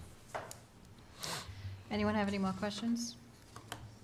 Anyone make a motion? I'll make a motion to reclass from the 2022 reserve potential sentiment account to the Parks and Recreation Facility Maintenance account in the amount of $45,510.31. Second motion. We have a motion and a second. Any further discussion? Roll call, please. Mr. Biragad. Yes. Ms. Hamilton. Yes. Mrs. O'Hara. Yes. Mr. Ogier. Yes. Ms. Alves. Yes. Thank you.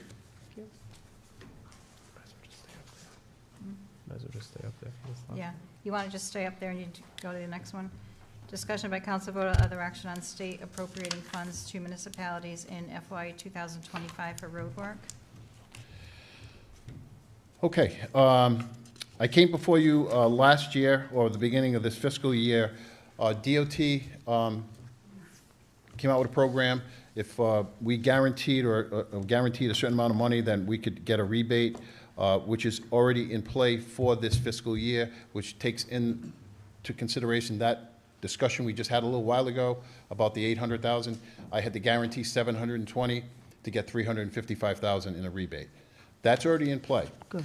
What the governor is requesting is another year of funding for municipalities. He's requesting from the General Assembly $5 million in each city and town to get $128,205 in state funding, combined with the local share of $260,295, and so we'd end up with another $388,500 on top of what I'm hoping for is another $800 in my budget for this year. So the road work needs to continue. We're on a good track. Weather has been killing us, but I think this spring we're going to get off and running. So prior to June 30th, we already have the roads that we've submitted to DOT for that first rebate with the 720 guarantee. This one would be the one that goes into effect after July 1st, contingent if the General Assembly approves the governor's request. They're just requesting us to basically certify, you, the town council, certify that we can get a local match of $128,205 by July 1st, July 31st. We have to. This isn't a luxury, it's a necessity. And it's a good opportunity. The state really is trying to do a lot of road work, and so they're trying to help out the municipalities with this, so it is a great opportunity.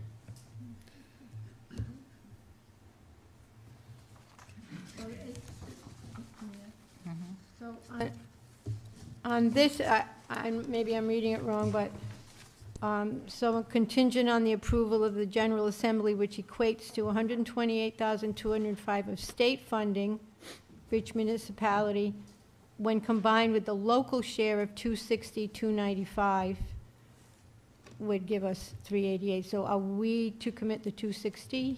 We have to commit to the one. $295? We have to. Do you have this? Yeah, we commit to the 260. You get that one? If you go down just a little further, we have to commit to the $128,205. That's the amount of money that we have to commit to, which is. No, I think what it said, well, maybe I'm misreading it, but what it says is that we'd be able to utilize that 128, but in order for us to utilize it, we have to commit to 260. Right. State funding is 128. And similar to what we. State funding is 128, right? And similar to what we did, we had to guarantee, in order to get to that rebate of 355 this year, basically the formula came out to 720,000, so. Right, so we'll have to commit 260 in order to get the 128. Right? Yes. Is that how you say it? So that's for your July The new fiscal 25, year, yes. okay. Which you don't seem, that should not be a problem. I think the financial director can correct me if I'm wrong, but I think we requested $1 million. So we'll see where that. Yeah. Okay. All right, anyone want to make a motion? I'll make a motion to engage in the fiscal year 2025 municipal road and bridge program contingent upon the approval of the General Assembly for a local share of $260,295 in order to utilize state funding of $128,205 beginning July 31, 2024. It's a motion. Is there a second? Second. Any further discussion? Roll call, please. Mr. Biragad. Yes. Ms. Hamilton? Yes. Mrs. O'Hara? Yes. Mr. Ogier? Yes. Ms. Alves? Yes. Thank you. Madam Chair, and also, Madam President, also authorize signature. Oh, okay, and authorize the town administrator to sign municipal road and bridge program. It's a motion. Is there a second? Second? Second. Roll call, please. Mr. Biragad. Yes. Ms. Hamilton? Yes. Mrs. O'Hara? Yes. Mr. Ogier? Yes. Ms. Alves? Yes.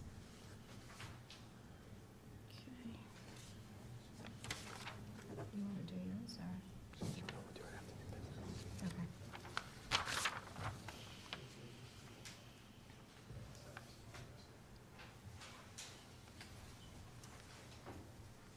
H, discussion by council vote or other action on resolution supporting Hallowell Master Plan by Bogman, Hendry, and Archetype,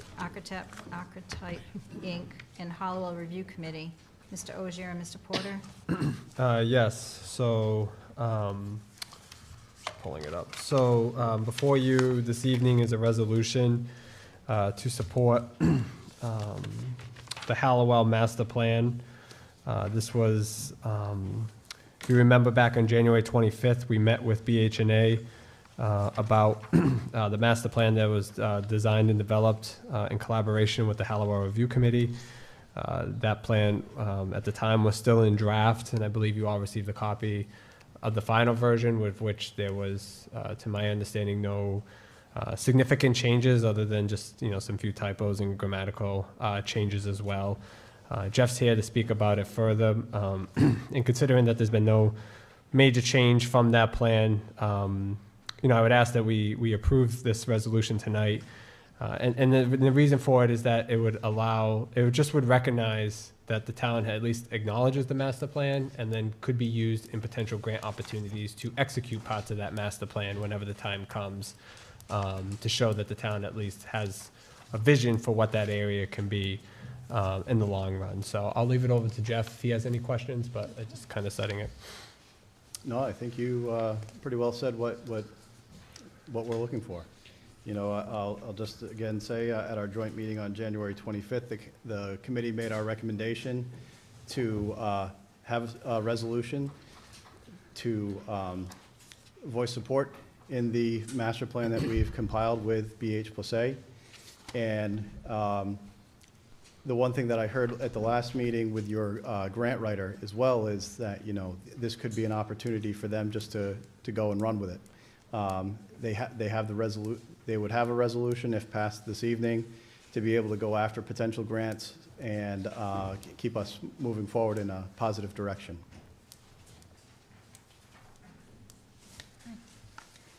Anyone have any other questions? Anyone like to make a motion?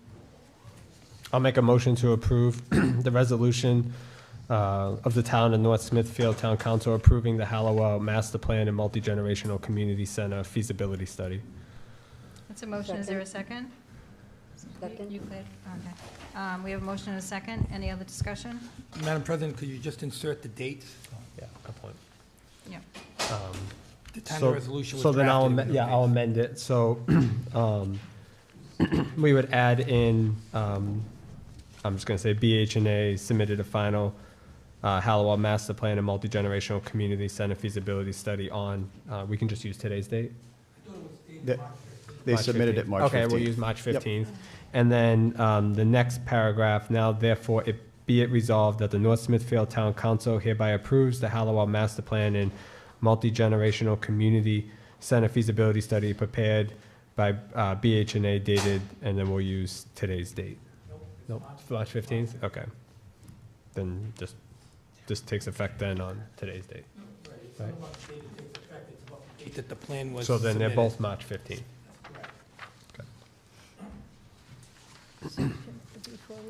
Yeah, so we have a motion and a second. Any further discussion? Is that okay now? Okay. So I just want to make sure that this is for the multi-generational, not the senior center, right? Right? It's for what BH&A presented, Okay. for For the Halloween. passive want that to get recreation, multi-generational, whatever was in that plan for conceptual purposes.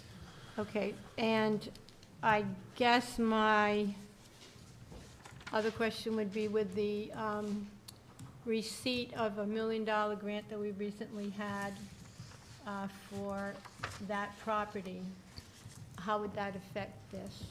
Would that be in conjunction with, could it be something that could be done before? So I know Mr. Biergard I has think something for the that's $1 million, but it wouldn't, This resolution is only saying that the town recognizes the master plan. It is in agreement that the plan is satisfactory and that it could then be used to secure additional grants. It doesn't impact the $1 million grant that's currently there, just like it doesn't impact the $4 million. If you put them together, you would have $5 million towards the $6 million price that they had recommended. So, but it would allow you to go out and get additional money, and you wouldn't have to come back before the council and just say. Okay, so you're going out to get money for whatever's in that plan, so it could be the total plan, right? It could be the whole thing. It could be Yeah. like all the buildings, it could be the pool, it could be the. Yep. You know, tomorrow we could find out about a grant that's for $20 million that requests a master plan and cost estimates, and we could submit it just right then and there and have the council resolution right there to support it. Okay, my only concern, and I just want to be very candid with everyone, is that I think our priorities have to be, you know, we have a police station that needs to be, that would be my first.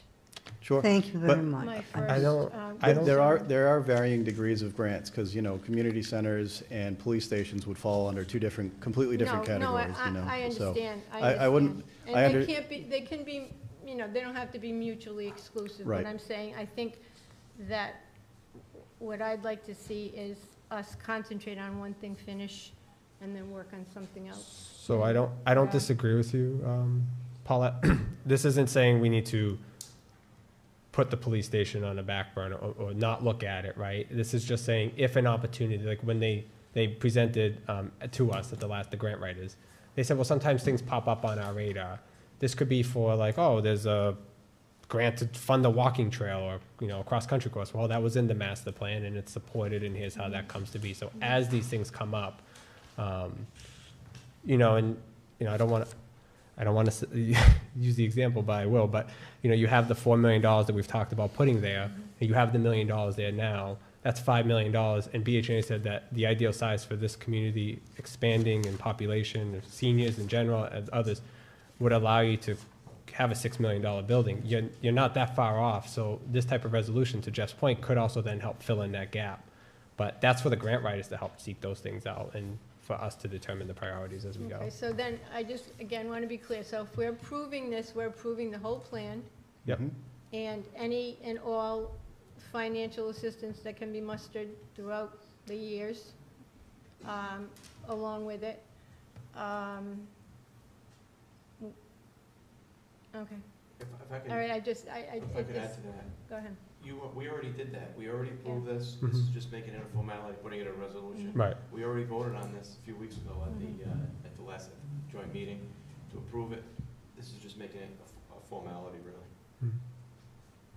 Yeah, I think it was unanimous. We approved it. Right. Yeah, okay. So, but they're good points and good questions. But yeah, it wouldn't preclude anything else. yeah, and any financial discussions are certainly going to be brought before this council. We're not going to go off on our own, and, you know, we'll likely go out to various grantors or investors or, you know, what have you.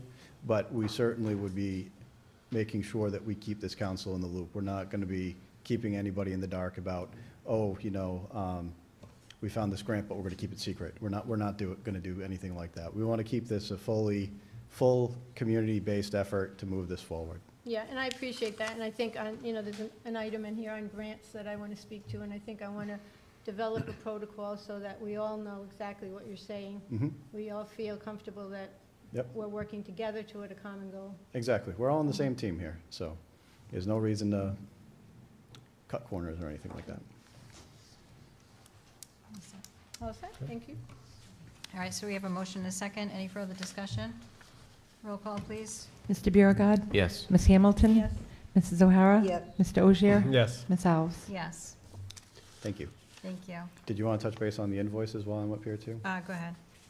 Discussion by council vote or other action on Hollowell Review Committee. Mr. Porter, payment of invoice 26632 to BH&A and payment of invoice 2668A to BH&A.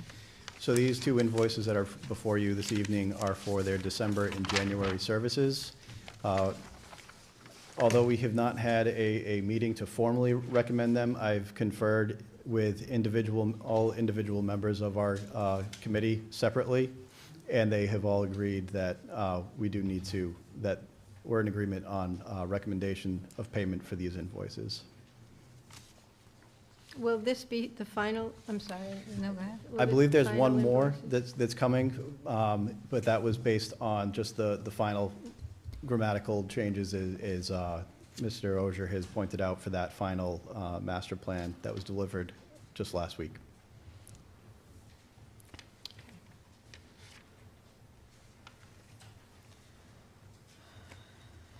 Mr. Porter, have you verified that the December invoice for $37,000 has been processed? The December, isn't that the December? It's listing outstanding on both of these Mm. reports, so I just want to make sure that we have this invoice and it's been approved. Let me look at that. It's Hold on. invoice 26560 dated 12/13. It's in the amount of $37,400.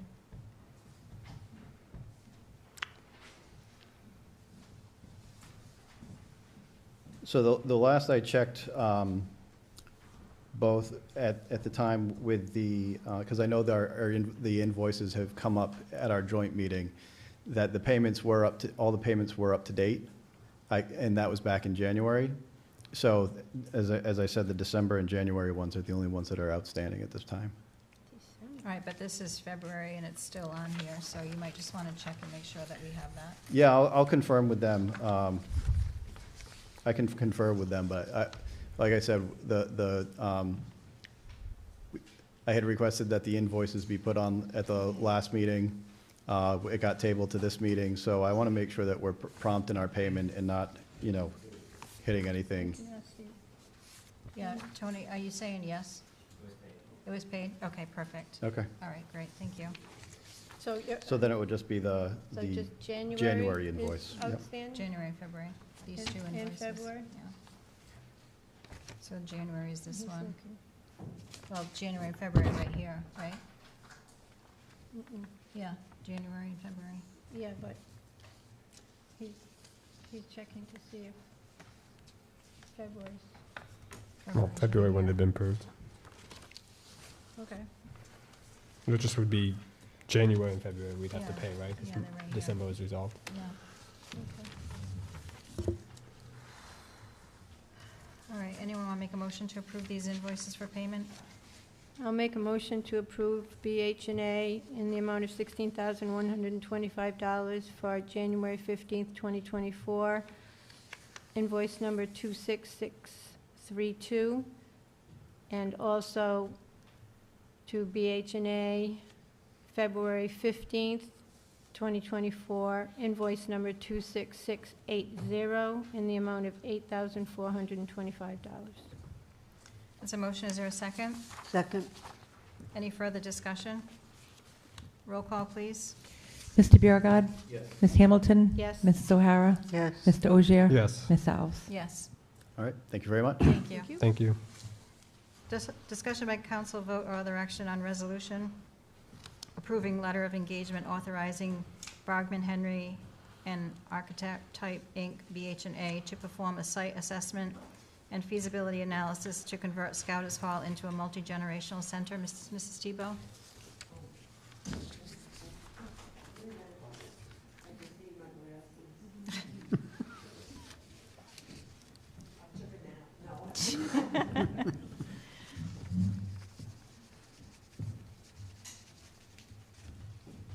Linda Tebow, Chairman of the Multi-Generational Advisory Committee. And we had a meeting on February 29th, 2024. We reviewed all of the proposals that came in. 4 of them did come in. It was a backup. You have this information. It's a backup for the Multi-Generational Advisory Committee's request to engage a professional architectural firm to perform a site assessment and feasibility analysis to convert Scouters Hall into a multi-generational center. We sent it out to 7 firms, and we received 4.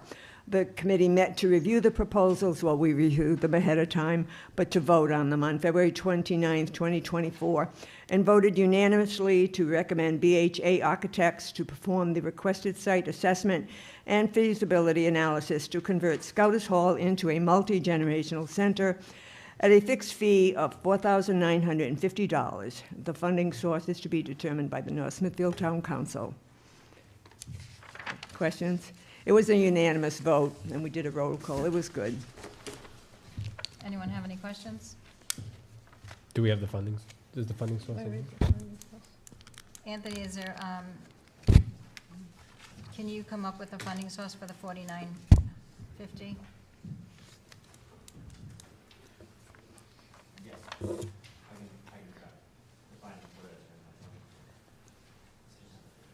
Okay. So we can approve contingent on that funding source? What is the expense expected to happen this year or for next fiscal year? This What? year? I'm sorry? Is the expense expected to happen in this fiscal year? Yeah. Yes, yes, because we want to award it, and they, within 3 to 4 weeks, they would have performed the Okay. site, so we can Yeah, contingent go on along with me our finding it. process. Yeah, yeah, contingent on me finding it, yes. Yep, okay, Yeah, all right. okay. Any other questions? Anyone else have any questions? I We're just- good? I'm good with this. Yeah, I'm good with this. I just Okay. was wondering, I know Ray, the DPW director, mentioned that there were master plans for Pacheco at some point from the early 2000s. I don't know if it's possible to get a copy of those or put them up on the website or something. I just think it would be beneficial for us to see, so as this comes in, we kind of know some of the history behind it too, but I don't know. I'm sure they're going to get copies of them, I mean. Yeah, sure. Okay. Yeah, they didn't show us that, anything at the meeting. Well, actually, no, I know Mark had talked about There was supposed to something be a many moons memo or ago. It was something. quite a while ago. I want to say, So we can ask them maybe at the next meeting? yeah, if there's anything there, yeah. Okay. 40, 50 years ago. We haven't Okay. done it. Thank you, Okay. Linda. Thank you. Anyone like to make a motion? Make a motion to approve BH&A, Boston, Massachusetts, professional consulting services, Scouters Hall site assessment, be provided as backup for the Multi-Generational Advisory Committee's request to engage a professional architectural firm to perform a site assessment and feasibility analysis to convert Scouters Hall into a multi-generational center in the amount of $4,950, dependent upon finding a funding source. Okay, that's a motion. Is there a second? Second for discussion. And so assuming it's done, we should know by like May, assuming we get a funding source, or like June? The study? Yeah, Yeah, yeah. I would think so, yeah. Assuming we get the 4,900, right? Do we have a timeline for when the study will be complete? Within 3 to 4 weeks, once it's awarded. Perfect. Yeah. Awesome. Thank you. Thank you. All right, so we have a motion, a second. Any other discussion? Roll call, please. Yes. Ms. Hamilton? Yes. Mrs. O'Hara? Yes. Mr. Ogier? Yes. Ms. Alves? Yes.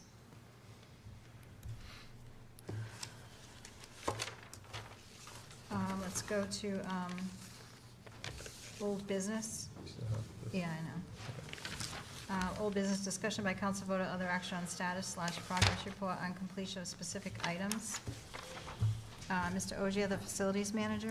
It looks like we're going to be meeting tomorrow, so pending no changes to that, me, the council president, the administrator, the finance director, and the DPW director will meet and start conversations and go from there. Did Did I miss an email? What time? 2 o'clock? 2? Was that, when was that, when did that come out at 2 o'clock, we decided? Well, I asked for 2, and then I also said 1:30, but I know Tony said he could do 2, so I So in just essence, 2 inherently o'clock thought tomorrow, 2. I'll be there. Yeah, there'll be a 2. Teams, I'll go Okay. out in the morning. Thanks. So you're gonna send out a Teams? Yeah, my Okay. work day got really hectic, so I didn't Okay, get a chance yeah. to send out the Teams. All right. All right. Grants, Ms. Hamilton? Yeah, Administrator, I just want to make sure that we have the best kind of flow of information and what you think might be appropriate for us to have a protocol, you know, similar to what Mr. Porter was saying about going out and talking to the to the grant writers, and then, you know, having to find a way to get back to us, to get back to you, that kind of thing.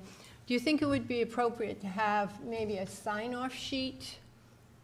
You know, like if, let's say you get a grant, and you just run it by the president if there's a match.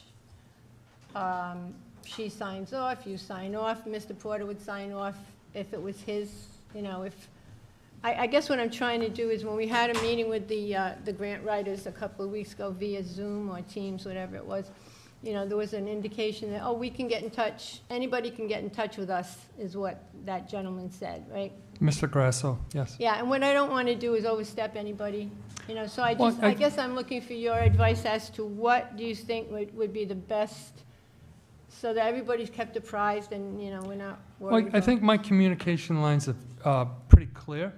They're timely. What I would suggest would help the whole process is a response from council members as to what we do. We're running up against the March 29th deadline already. I'm still awaiting response. So, yeah, we should have some protocols. I agree with you on that. But a time sheet, excuse me, a sign-off sheet, I think you're just convoluting the message. Mr. Grasso, Tara, that works with him, myself, we're in constant communication, and I make sure that council gets copied on it. What are we under deadline for? There's another grant that they could be applying for possible police grants.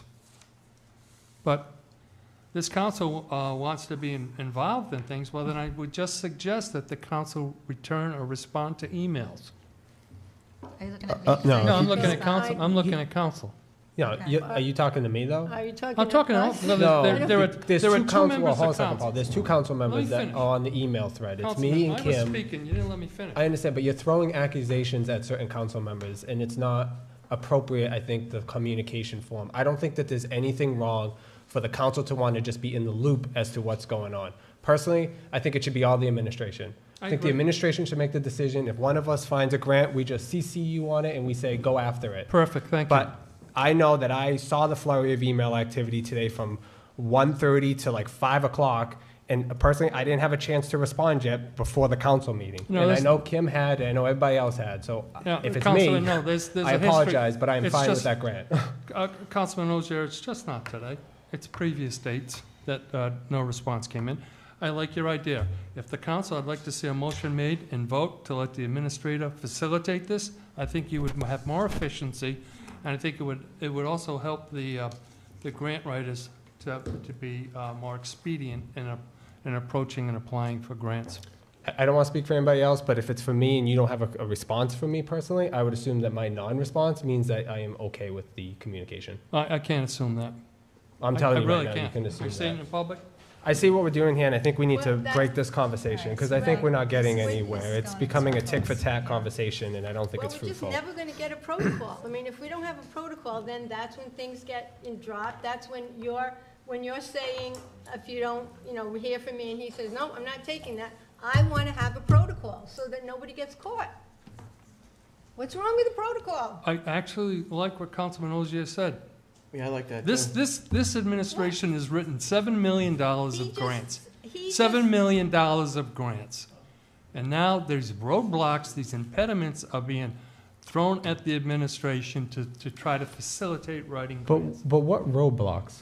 What roadblocks have we specific. A established? checklist? Can't be No, serious. I'm asking for specifics now, because what happens is then the message gets communicated that it's the council that's blocking all grants and all applications, which is the furthest thing from the truth. The whole issue going back to last year, and I'm not going back to rehash it, because we should be moving forward on this, but we just wanted to make sure the procedure was followed. And in all honesty, because our information wasn't updated, we spent months on something that probably should have taken seconds if we had just known that there was changes to an ordinance, that there were certain things.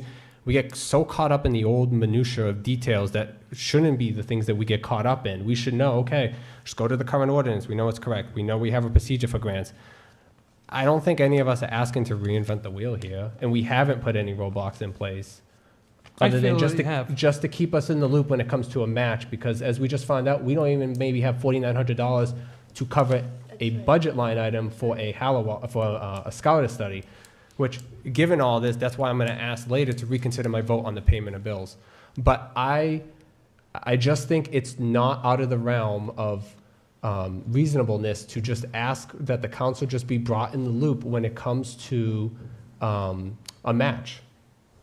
What happens if the administration goes out for it, it gets approved, and now we don't have $1 million to spend on it? You could follow that conversation today in which I was asking about, there is a grant that's possible out there with a 10% match, and I say, council, what are your thoughts? I knew you were talking about me, Paul. Huh? What? You can use my name. I know you're talking about me. I try not to. Well, why not? Everyone knows at the last This meeting is- that it was okay. me and the vice president. This is I don't want to really- get into it here with you. We can talk about it later. Implemented, whatever it is, please make sure that it's efficient and it gets grant applications expedited. All right, so, That's your job. Well, you took my job away No, from me. no, we didn't. Oh, yes, you No, did. we didn't. We You asked did. to It be started with the. All right, can It we- started, no, I'm going to finish. no, you're not. Sorry, no. No, excuse It me. started with removing the $5,000 ability to make payments to $2,500. All right, That's can we where it move on, started. please? Can I just clarify that one thing? Just about the ordinance. Quickly. That ordinance was just to go and pick up a phone call or go online and just find, like you would, a lawnmower at Lowe's. I searched and did a Google search, I found 3 things. That was the only intent. It wasn't intended to slow down the process, other than, let's just do an extra check. That's all. All right. But can we'll we- talk about it later. Can we move on? Maybe. All right. So we'll revisit this another time. No, I'm not revisiting anymore. Nope. Can I make a recommendation? Mm-hmm. Instead of the spreadsheet that we've been getting, I'm going to ask that the grant writers produce a bi-weekly report every time we talk, or once a month when we talk about grants, with a running list of all incoming application or incoming requests, where they are in that pipeline and process, what they're currently working on, what any milestones are, what any funds have come in, and that would be what we get, right? And then that would come from them individually. We That's what I'm asked going to them ask. for a monthly Yeah. update, so. Monthly. We'll Right. see if it's missing anything and if we need to Was that a increase call it. or was that a report? It's a call, right? Oh, no, it was a report. It was If a you can report. recall that he gave kudos to Planner Carullo's format, and that company is going to try to follow that format. But I like what Councilman Ozier is saying, just to list what has been applied. Well, they always had what was applied for, and we always knew what was granted, so. But we can make another, we can ask them to make another column. Okay, perfect. Okay. Human Resource Manager, so next meeting, there'll be an ordinance. The solicitor is now in the process of creating an ordinance with a job description, so that will all be in your packet next meeting, so we can review that. Monthly expenditures, I mean, I know we kind of beat this up tonight, but I think we need to get this on a regular basis so we can see where we stand at any time. And then it would also help with the budget process, and I'm sure it would help with the department heads that we have an up-to-date monthly expenditure. So that's a 200-page report that Jerry Ann creates. We can certainly provide it, but I just want to make the council aware that it's expenditures year to date of everything. Or did you want what was provided in the back of the payment of bills? So she provides 2 things. We need something to be accurate, and we need it to be up to date, meaning closing of the last month. We can't get like a monthly income statement showing expense line items, so we know where we stand month to date and, year-to-date balance, and, I mean, shouldn't that be something you can just create, an income I statement? can create, but I'm not going to have the ability to, I can't have, my office doesn't work fast enough to reconcile every single month by the time council needs their payment of bills.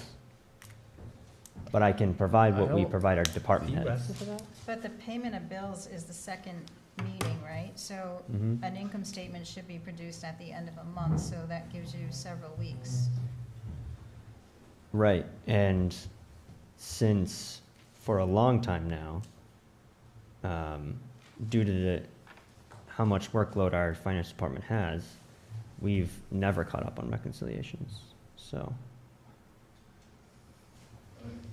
We end up getting caught up for the audit, and we end up getting, whenever you guys get the P&L for the budget. So those are the We're only caught up. 2 times we're reconciled?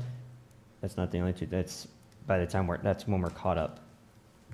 So Or we don't I'll have, put a disclosure in saying these are non-reconciled items.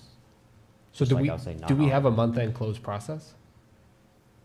We can't even catch up to that. Even if I could implement one, but we can't even catch up. The amount of workload that gets put on the finance department, we can't catch up to that.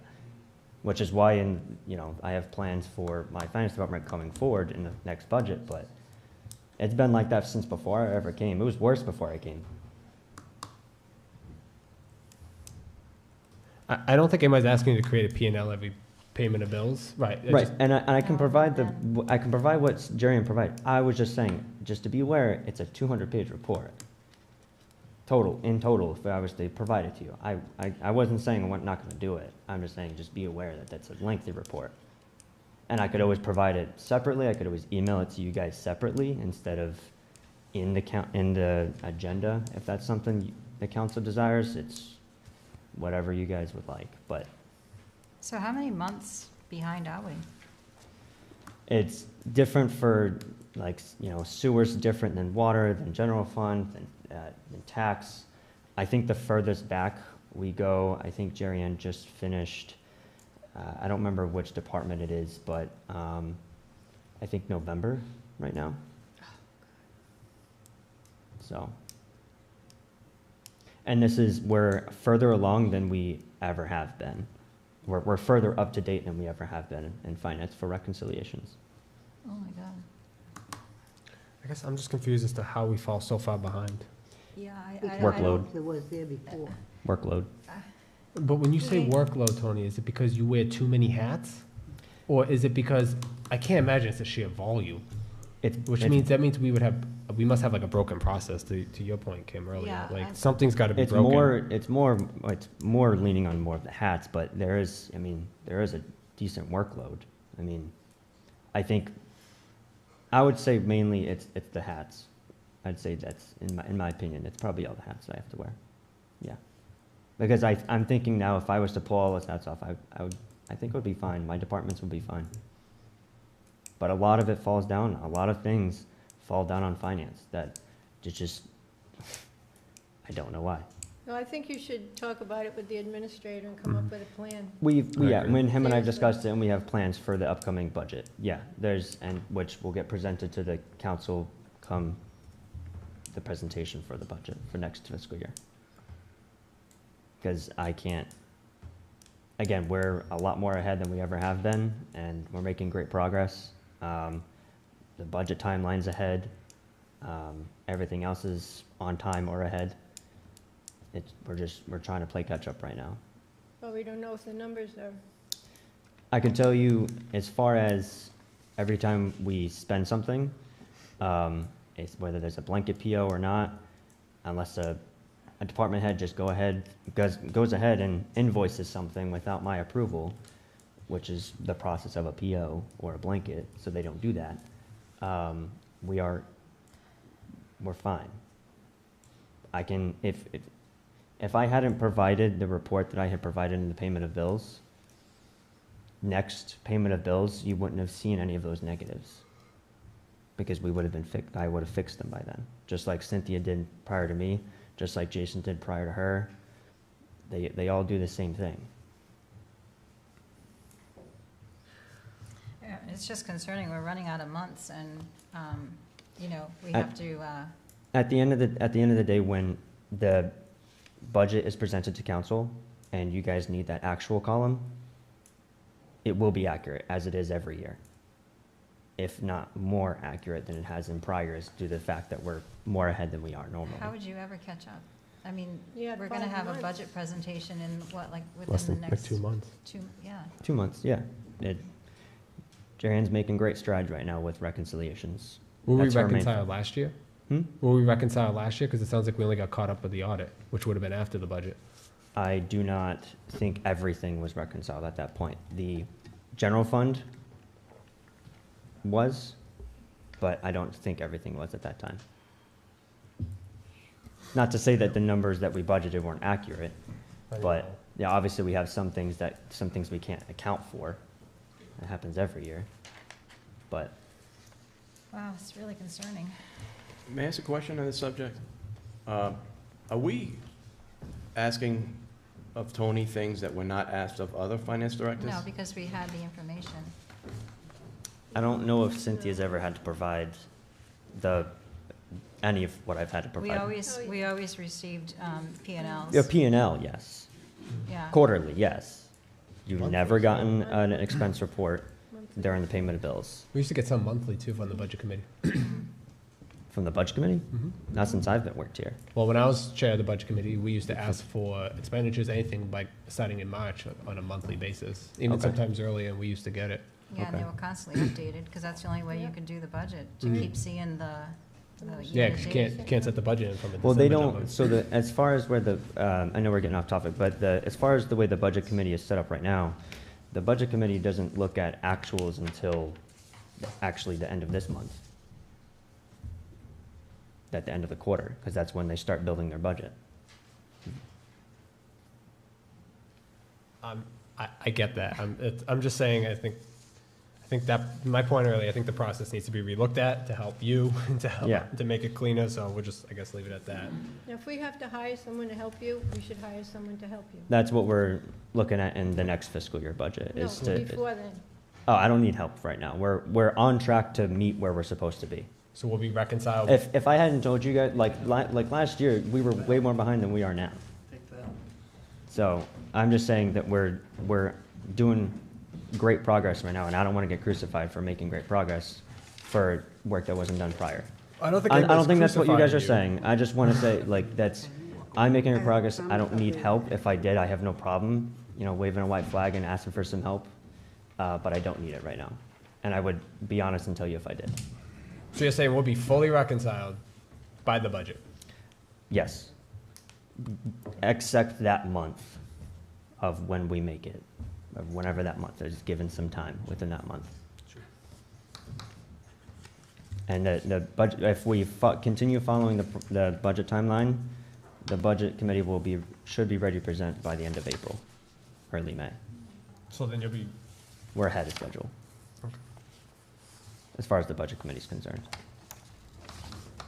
Okay, well, it's still very concerning, but so what are we gonna get monthly?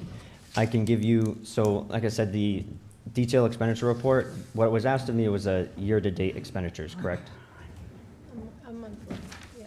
Correct? Well, So yeah. that's, again, so if you want year-to-date expenditures, that's a 200-page report. I have no problem providing that. Just be aware of that's everything that's been spent. Why is it 200? Is it every transaction? You can't cut that thing another way? What you got today in the payment of bills, that's a more summarized version. That's every line item, every account rather. Sounds like we may need better software too on top Right, of I don't know all why this. it just can't be printed, like, and you pick your filters and there it is, like, It doesn't, that e-finance isn't make it that easy. Phoenix was better at, the previous accounting version that we had was better at that. This accounting version has horrible reports, great internal use. Phoenix was the opposite. They had great reports that you could make, but the internal use was awful. And is there any training or anything in terms that could be utilized to help generate self-custom reports? I mean, I could reach out to them, but Jerry Ann she's complained about it for a long time. I know she would have reached out. I know she's talked to them before and she's talked to other communities that use e-finance to see if there's better reports or things that are more efficient to use than sitting there either printing that out or manipulating it, spending hours on Excel to manipulate the data. Well, I know, we can talk about it later, but I know a lot of firms or companies, you can purchase custom reports. I'm not saying that's the route to go, but if that is a way to get a much cleaner report that's not 400 pages long by the end of the year, it may be worth finding out what that cost is to at least see if it's a starter in a conversation or not. Yeah. Again, so it's up to council. I can provide that report that basically what everybody spent year to date, or I can continue to provide the one that's on the payment of bills at the end that you guys received today, which also has the total departmental as well. It's up to you guys. But it's one of two things that Jerry Ann sends out depending on the department head. Someone like DPW or police, she's going to send out the detailed. Someone who's smaller, they might not need that. I mean, Those are the one or two things that she sent out. what you supplied with the bills today is fine, but we just need it to be accurate. Oh, yeah, yeah, and I understand that. I don't want to jump back on that, but yeah, I can provide that then. Okay. Municipal Building Review Task Force. So we have a meeting Thursday night. 7:15. What, 7:15? Mhm. 7:15. So that will be, is that going to be on Zoom? Yep. And that will be on Zoom. And then the last one was quicker payment of bills. I know we talked about last meeting. So if I it talked would- to, what was that, like 3 meetings ago, I feel like, 2 meetings ago? I wasn't here last meeting, so I didn't want to implement it yet, but I've already had Marie start the process of doing the payment of bills every 2 weeks, or every council meeting essentially. Again, we're going to see if it's something that can be done within her workload, the administrators, because he has to sign off on everything, I have to sign off on everything, so that duplicates everything twice essentially. But we are going to run with it, and we're going to see if it works, and hopefully it does. If not, though, we'd have to backtrack and go back to 1 month. But I want to see how it goes first, see how, if it's more beneficial, A, to our vendors and to our department. Okay. You have anything?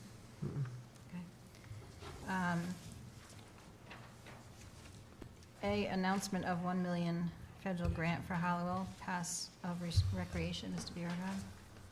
Sorry, I put my calendar. Well, originally when I wanted this on the agenda, it was before the Valley Breeze and NRI Now got a hold of it, and now it's public notice, so I'm not really announcing anything that everybody doesn't already know, that we got a $1 million grant for Hallowell. And originally, we had Lisa Andoja that was going to be here, who secured that grant for us. She was going to be here to announce the grant and all that, and going to make a big deal of it, but thunder got taken a little bit away from because of the press.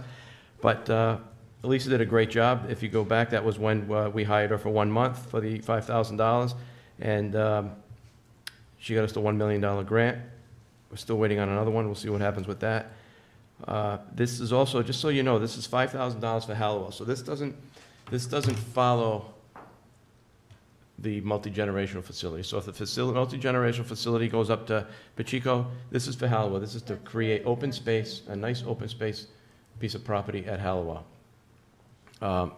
It would help if the multi-generational facility was at Hallowell. It would help in the sense that it could assist with the expense of creating outdoor activities, but it would be for that reason, for outdoor activities. So how is it written? Do you know? It was specifically for that? It was specifically written for outdoor Just recreation. Like trails or? Trails, what have you, anything, bocce courts, shuffleboard courts, things like that. Passive recreation. Passive recreation, yeah. And to go a long way, you know, trails, I don't think you're gonna spend $1 million on trails, you know, so I think it would go a long way to create, you know, it would be a big start to getting the outdoor recreation going over there. Let's see, I think that's pretty much it. It's not tied, it's open space. Mrs. Linsky, do you want to add anything to this? I think you've covered it well, Councilman. Just it's another $1 million that we can use appropriately. And I think you explained it is for Hallowell. I think it's been alluded to by this council this evening that if the council decides to go forward with the multi-generational site at Hallowell, there's now roughly $5 million that could be spent down there. So leaving, it was already articulated by Councilor Osier. So it's another $1 million. It is $5 million, but I don't want to mislead anybody, but that money is not for the senior center or the multi-generational facility. That money, or even fixing it, the money is for outdoor recreation. Correct. Okay? Yep. So it's not like we have another $1 million to throw on top of BH&A's design there. No, Okay. that is correct, but it's $1 million if Hallowell, it's $1 million whether Hallowell is selected as the site or Exactly. not. Exactly. But if it is selected as the site, there's $1 million to enhance the outdoor activities. Right. Does anybody have any questions regarding that? Well, I just want to make sure, I think that was real good clarification, I appreciate that, because it can be mutually exclusive, right? So it can be acted upon prior to any building being Correct. placed? It can Correct. be put into play, right? Okay, good. But at the same time, if we did decide to build a multi-generational facility at Hallowell, it would be crazy not to incorporate Right. the That's use right. of that The money plan, right. With the other one. with that. But it could not be used for like the building. Yep, Or okay. even, I don't even believe the 'cause I parking didn't- lot. I I think it would be didn't for know how it outdoor was- recreation. Yeah, I didn't know how it was written. I mean, we would have Ms. Igliozzi kind of go through the devil's in the details, right? But when we were discussing the grant with Lisa, that's what it was for. Someone want to make a motion to extend? I'll make a motion to extend the meeting. Can't just do an hour. Second? An hour.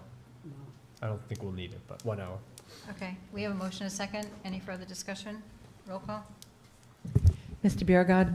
Yes. Ms. Hamilton. Yes. Mrs. O'Hara. Yes. Mr. Ogier. Yes. Ms. Helms. Yes. Did she vote no? She voted yes. I said yes. No, yeah, because it has to be unanimous. No, it doesn't. We changed that.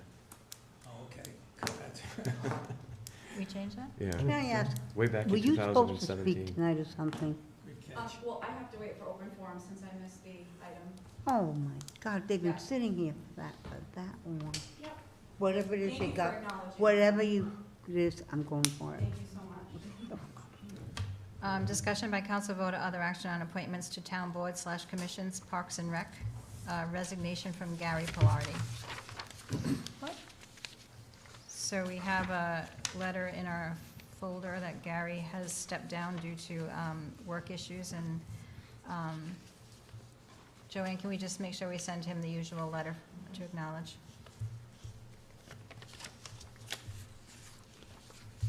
And Cheryl Marandola would like to, I guess, ask Joanne if we could put it in the newsletter, so it would be the administrator's newsletter, so. he would need Put to what in know the that. newsletter? Oh, there's an That- opening? There's an opening Yeah. in the Parks and Rec.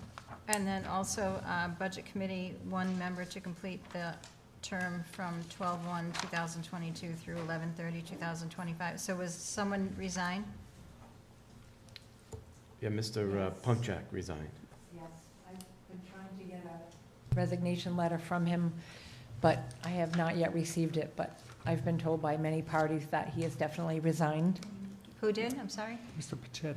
Mr. Pachetti, I said Punchak. Al Pachetti? Pachetti, yes. So you got verbal from him? I did from John, who I had a else very was there? lengthy There's like 3 or conversation 4 with him. people I Oh, know. it's done. We need it, anyway. Wasn't there something in Should we try writing? one more time? No, I've been trying to get it, We've been something in trying, writing. and also he notified the chair of the Budget Committee that he was done, and he talked to the administrator as well. Yeah, he did. We had a lengthy conversation, and he did talk to the chair of the Budget Committee. It's just that he has not, as Joan just said, he's not responding, sending an email to that effect. Okay. But he's missed a few meetings, so we Okay. have to take him at his word that he wants to resign. Yeah, I I've just wanna tried make 4 sure so I don't times have it. and calling, and I haven't received anything. And Tony actually has also. Okay. All right, so if we can just send him a letter. And then also, there, we do have a name in the packet to complete that term, Lennox Ramos. Like to nominate this person to complete the term till 11/30/2025. It's a motion. I'll second that. We have a motion and a second. Any further discussion? Roll call, please. Mr. Biragad. Yes. Ms. Hamilton. Yes. Mrs. O'Hara. Yes. Mr. Ogier. Yes. Ms. Alves. Yes. So can we just notify them that they've been appointed and when the next meeting is? Lennox Ramos? So I schedule all, I'll get the information. Normally, when we send out the letter that they were appointed, we give them contacts of the entire board, and we give them the link to Clerk Base and Onboard, so they can go on and see all the participants. And we also let the other participants know this person's on the board. So Okay. it's all good. Thank you. Discussion by vote or other action on dialogue with the city of Woonsocket for renewal of water supply contract. Mr. Biragad? Yeah, Woonsocket has sent out a request via the town administrator that they want to meet on Thursday. I'm available. I know the administrator's available. You expressed that, the council expressed that they wanted to get another person on board, but I think, I don't know, they wanted to do this at 11 o'clock in the morning on Thursday. I can tell you right now, actually, but the time. I think it's 11 o'clock. No, I mean, You got to move sometime. I'm pretty flexible, but I don't think I can make 11. Yeah, it was like 11, I didn't put it in my calendar, but it's 11 o'clock. So, I don't know, if you feel the need to have two members of the council, that's fine. You can, or if you feel comfortable sending myself and the administrator, unless you want Claire, she's available, whatever you want to do. But they are requesting that we meet at that time, and they just want to get this, they said they just want to tie it up because it's been 3 years since we've had a contract. well, we talked about having meetings during the day, and I think the administrator said that they're in the same boat as us, that people do have other jobs during the day. There's no other time that they're available? That's just what they requested. I think they want to meet while they're working, to be honest with you. They meet a lot. They have a lot. These guys have workshops all the time. It's probably tough to schedule evening things. They're always. I would ask that we request for an evening meeting. I mean. That's fine. Administrator, we can ask. I mean, it's up to you. I'm sorry, You're the one in commute. looking for the schedule. Oh. You want to ask if they can meet another time or in the evening? There was a bereavement question last week, so it had to be rescheduled to this week. So I'm amenable to that. But I think you're right. I think that for them, and I believe us, it makes more sense to meet during the day, late afternoon. What's council's schedule? Remember, you want the water authority, so if you want to give council Beauregard and myself another council member, so we don't have an open meeting act violation, we can meet and discuss this. Come back and discuss it in executive session. Is that you? Oh, we had approved that 2 council members would go. I mean, and I don't know why we can't go back and see if they would, entertain an evening meeting. Well, their initial outreach to us was 1 o'clock is what was convenient for them in the afternoon. So we can see is there a suggested time that would be convenient for other members of the council? Well, Thursday we have a MBRTF meeting, so this Thursday would not be. Yeah, evenings would be a game changer for me. I might not even be able to make meetings. My nights are so jammed up. So now we might have to go through get 2 more people. Because I don't know, meetings, evening, it's tough. Well, we just have the initial meeting. We'll try to establish some dates and times at that initial meeting, and we'll take it from there. Do 2 council members have to be there? That's entirely up to you. Well, it would. Probably look better. I mean, Yeah, it'd be better if we had. I agree with you. Better. Yeah. It's entirely up to you. So do these have you to be in go? person? Can You they be go on a- electronic? I mean, if you want It to, can be why Zoom. not take Claire? If it can be Zoom or It's Teams, a then Zoom. Is Council President O'Hara? Yeah. saying she can be there? I didn't answer. Yep, That's true. grandson's 7:30, we'll have tomorrow morning, so. This could very well be just one meeting. I don't foresee this being a complicated negotiation at all. I don't either. Well, I would guess 2, right? We'd have to come back and discuss with the council, but yeah, it could be very brief is what I mean.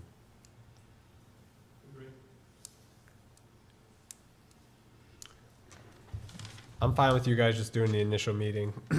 Find out if they can do afternoons or evenings or electronic Teams meeting or something. And then I guess we'll go from there if that works for you, Madam President. If they're all gonna be in person during the middle of the day, that's a little bit different than what was advertised at the last meeting. Right. Yeah, when we specifically said that we would have them at night, so, Just wait. I mean, can we just ask them for an alternate date and time? Of course. Okay. So, what am I hearing here? To continue with the meeting on Thursday as an initial meeting. I believe that Councilor Beauregard and Councilor O'Hara are going to be available. It'll be an initial meeting if we have to, I see it going more than one meeting. Yeah. I see 3. You think so? I'm throwing out a number. I see 3 meetings. But if we establish that at the first meeting, maybe your time is more conducive for North Smithfield to meet with. Well, I think it's a moot point at that point, right? Because if Claire goes, it's Claire and John the whole way through. Right, You exactly. can't swap in and out. Right? Could you, David?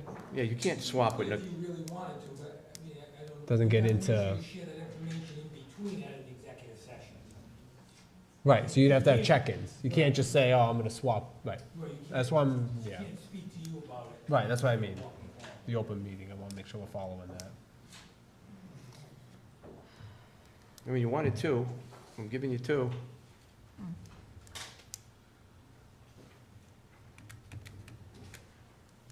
Okay. Can I get pushed out of that one? Okay. So there'll be an update at the next next council meeting, executive session? Yeah. Okay. Okay.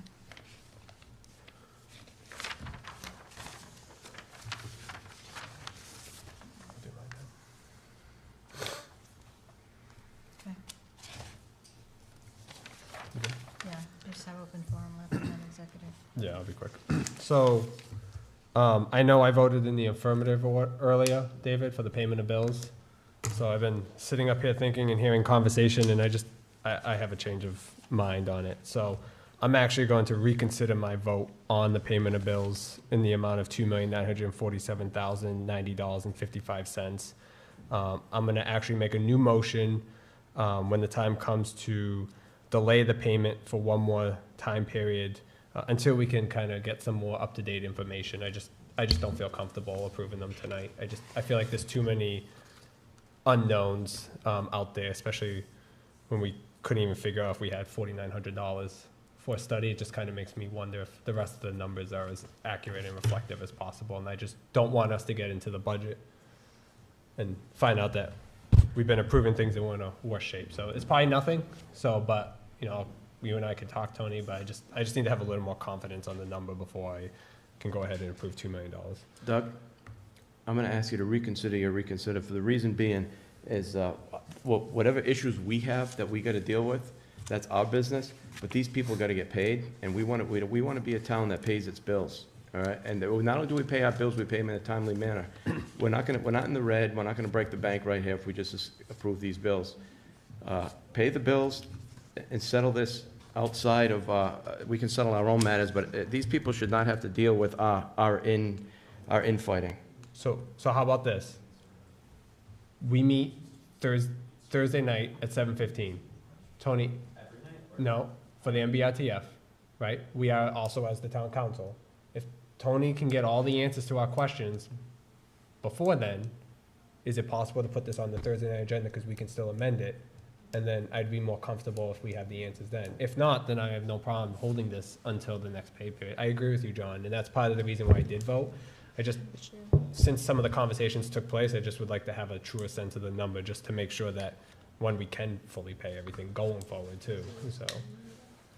So I would ask, Madam Clerk, I know you helped me with that.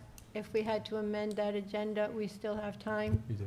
Yes. We could do it until 7:15 tomorrow tomorrow night. morning. Well, I'll do it tomorrow, yeah. 7:15 tomorrow. Okay. Bills to that again? If we don't have I don't, it shouldn't matter to these people if his books are the worst in the world and totally screwed up. We gotta pay our bills. Well, it does though, because some of the items may not be classed accordingly, as the president alluded to. So I It's just not want their to. problem, Doc. They want their money. They deserve their money. I understand. I understand. That's part of the reason why I did vote originally the way I voted, was that it shouldn't be held up. However, though, as I've been thinking about it and reviewing some of it and hearing some of the conversations that I've taken since then, it does matter. Because if we're misclassing funds and we have accounts all over the place, we may get to a point where what happens then if we expect $1,000 in a line item and that $1,000 isn't there? And then That's not their Ray problem. pulls That's our up. problem. That's our Right. problem. That's not their problem. But it creates a systemic problem inside that then all of a sudden now we are just, what the practice is then we'll just pay bills and doesn't matter the processes or the policies in place. So I just think that I would like a little more information. We've done it before. It's not out of the realm, and that's all. I just want a little more information. Not asking Tony to do a ton of crazy work, but just to answer some of the questions that came up. You're not supposed to vote. You don't even get to reconsider until you vote whether you should reconsider the motion. You have to do that first, don't you? David, can you, Assuming what the next step would be if you really want to reconsider, you have to make a Motion motion to to reconsider, reconsider yep. the item. Yep. Has to be seconded. Yep. And then it has to be A voted. new motion. And if it's voted, then the matter's back on the town council floor as if it was never voted on. Mhm. Yeah, I was just explaining a little bit why, but I knew I had to make a motion. So I will make a motion to reconsider the payment of bills in the amount of $2,470,090.55. second? Motion to reconsider is non-debatable. Take a vote. Roll call, please. Mr. Biergard? No. Ms. Hamilton? Yes. Mrs. O'Hara? No. Mr. Ogier? Yes. Ms. Alves? Yes. It's back on the floor. Okay, so now a motion, Whatever motion you want to make, it's Okay. back on the floor. okay. So now there's a motion regarding the payment of bills. Yeah, so I guess a motion would be well, assuming we need a motion, right? I mean, if it's a scheduling thing and we put it on Thursday's agenda, should I do a motion for that? Motion to continue with it, So then I would do a motion to continue get to Thursday. until Thursday and/or the next, I mean, if we don't take it up Thursday, then fine. Then I would say make a motion to continue into the next, to the Thursday, what's that, the 21st? 3/21. That way it still get paid this week, if we Second. get the answers. All right, we have a motion and a second. Any further discussion? Yeah, I'm in my 6th year as a council member, and this is the first time that we've ever voted to not pay the bills. This is absolutely crazy. We did it, Yes, sir. I think we did it, All we right. did it a few times ago, Okay, too. so, No. No, we any other further discussion? Roll call, please. Mr. Biergard? No.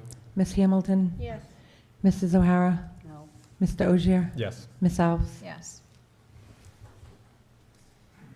All right. So now, open forum, agenda items only pursuant to 42-46-6D, maximum 3 minutes per person. CJ, can you just put that, thank you. All right, anyone like to get? Just state your name and your address, please. Yes, absolutely. Rebecca DeCristofaro. My address is 1931 Pound Hill Road in North Smithfield. I am a North Smithfield resident. I appreciate the opportunity to speak tonight. I was watching the meeting very closely, and I see that the agenda item that I'm actually here to cover was prioritized earlier this evening. So this is in response to new business G, material sand and stones application for a road use permit.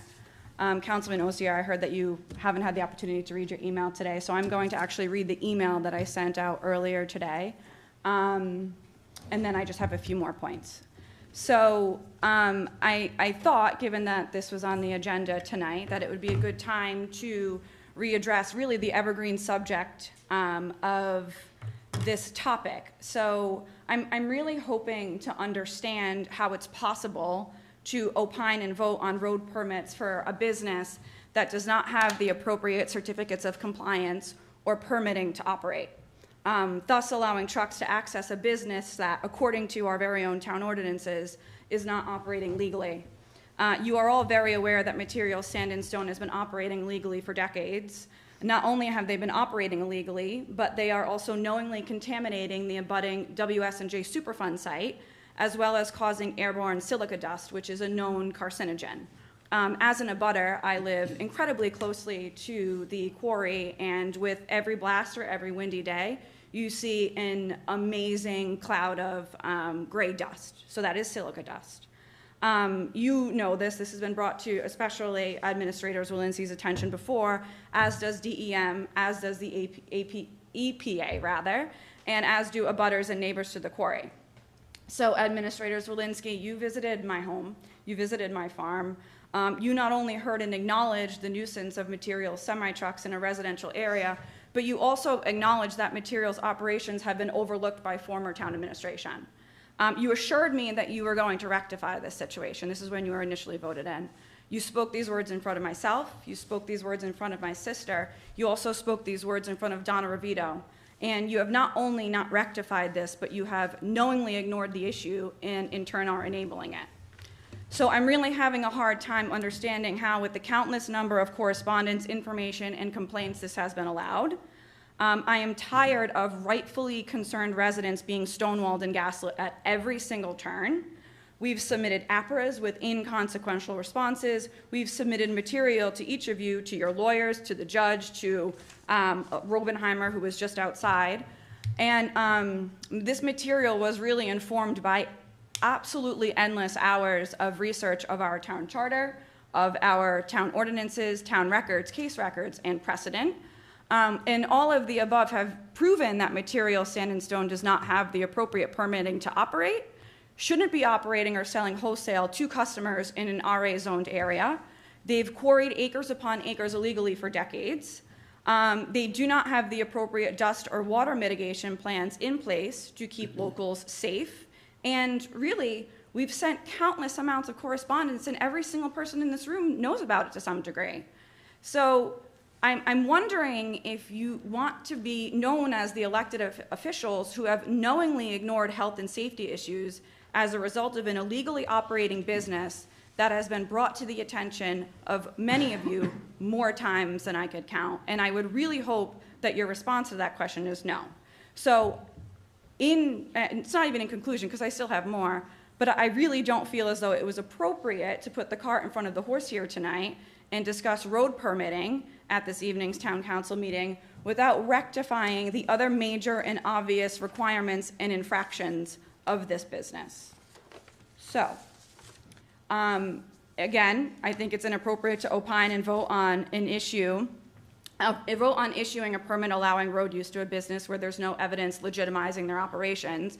And really, based on recent findings, they're also contributing to a very serious environmental condition that's putting the entire town of North Smithfield at risk, really, because silica dust, it can reach up to a radius of 5 miles. So I think what the town of North Smithfield is probably a radius of 5 miles from center.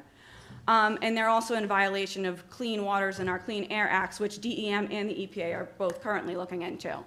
I'd also like to mention that based on December 12th, 2023 summary judgment, the town, thankfully, now finally has a leg to stand on in reviewing these activities of Material Sand and Stone and how they are not upholding our town ordinances. So issuing this permit is, again, acquiescing our opportunity to do what's best for the residents of this town.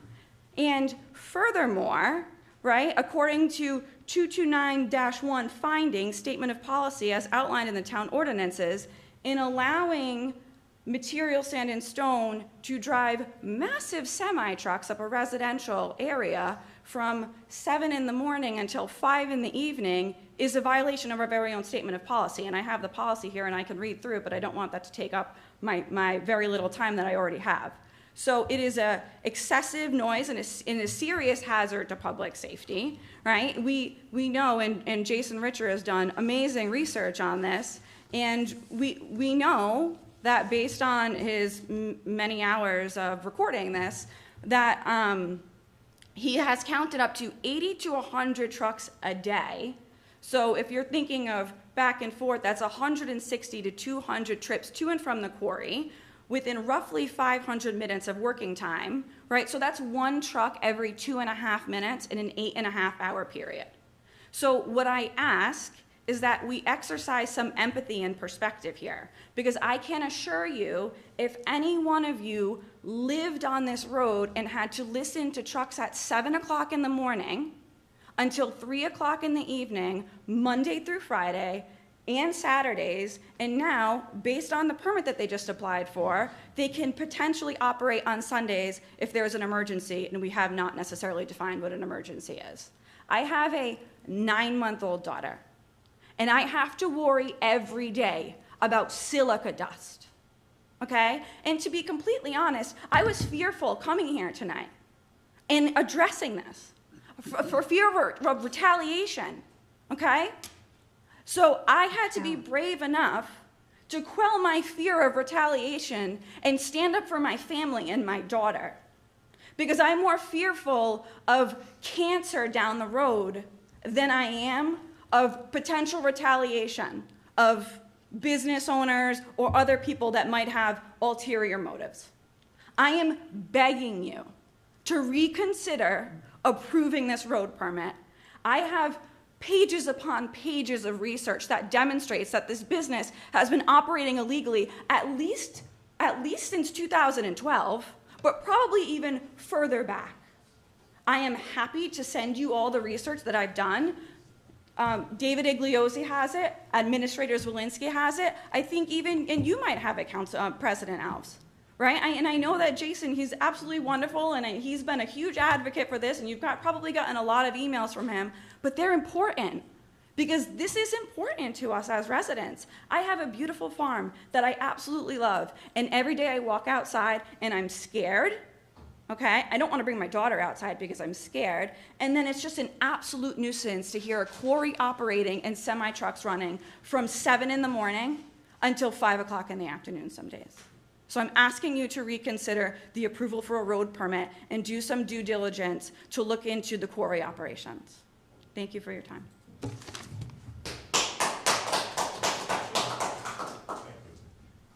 Thank you all. Anybody else? Thank you for your time. Scott Walling, 563 Greenville Road. Your problem is not ending. 39 years at my residence, 63 years in this town. North Smithfield Incorporated. Pezza family is from Smithfield. They do all this illegal operation in North Smithfield. We own the town. Pezzas don't. They're a guest here. That's how I feel. I'm very negative, if you can't figure that out. She is absolutely right. No one knows what the constant truck. Now I have asphalt, as you all know in the past, also says it's not allowed in the town.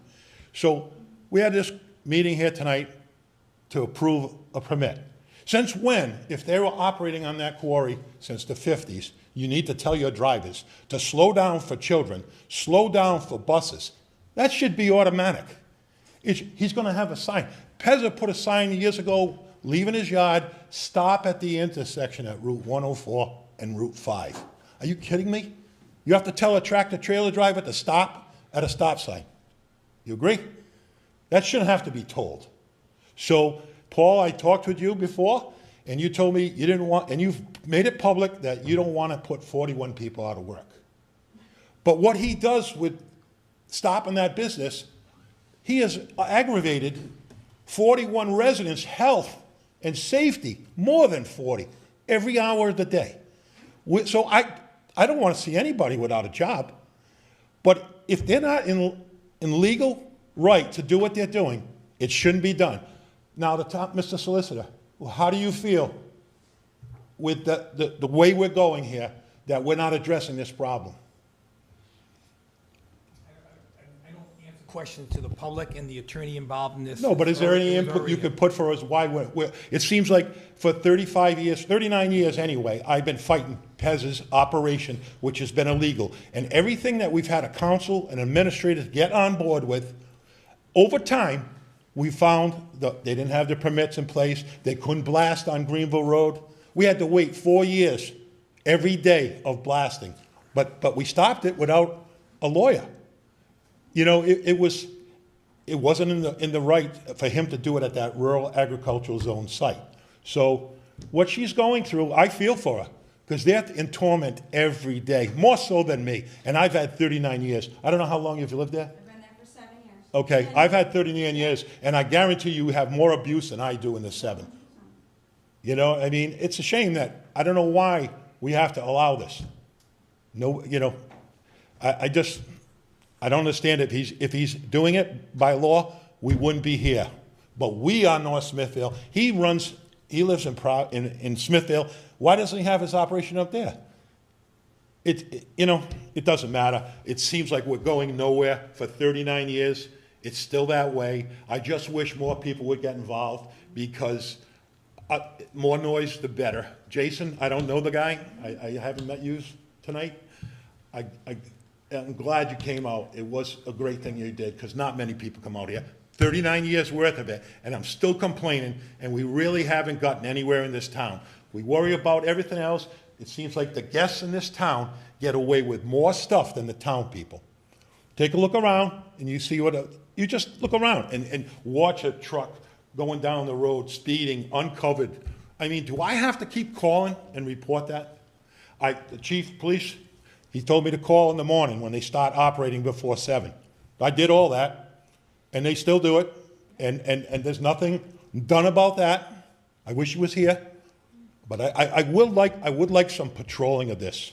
It needs to be stopped. I don't know if you all want to dig in, but there's homework to do here. Thank you very much.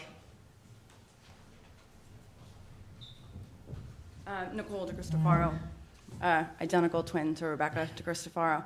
I would just add, based on the summary judgment that Procaccini came to in December through the court case, he said that he recognized that Pezza has been responsible in how they've treated their neighbors.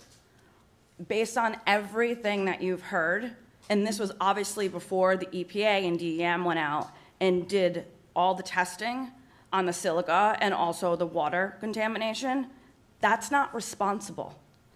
Would you say that the silica dust and the water contamination is a responsible way to treat your neighbors? No. Thank you for recognizing that.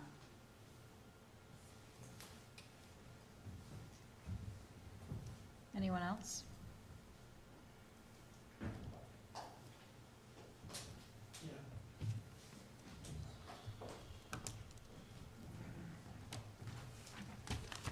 Not on that topic, but on just an observation of the meeting, and it happens at every meeting.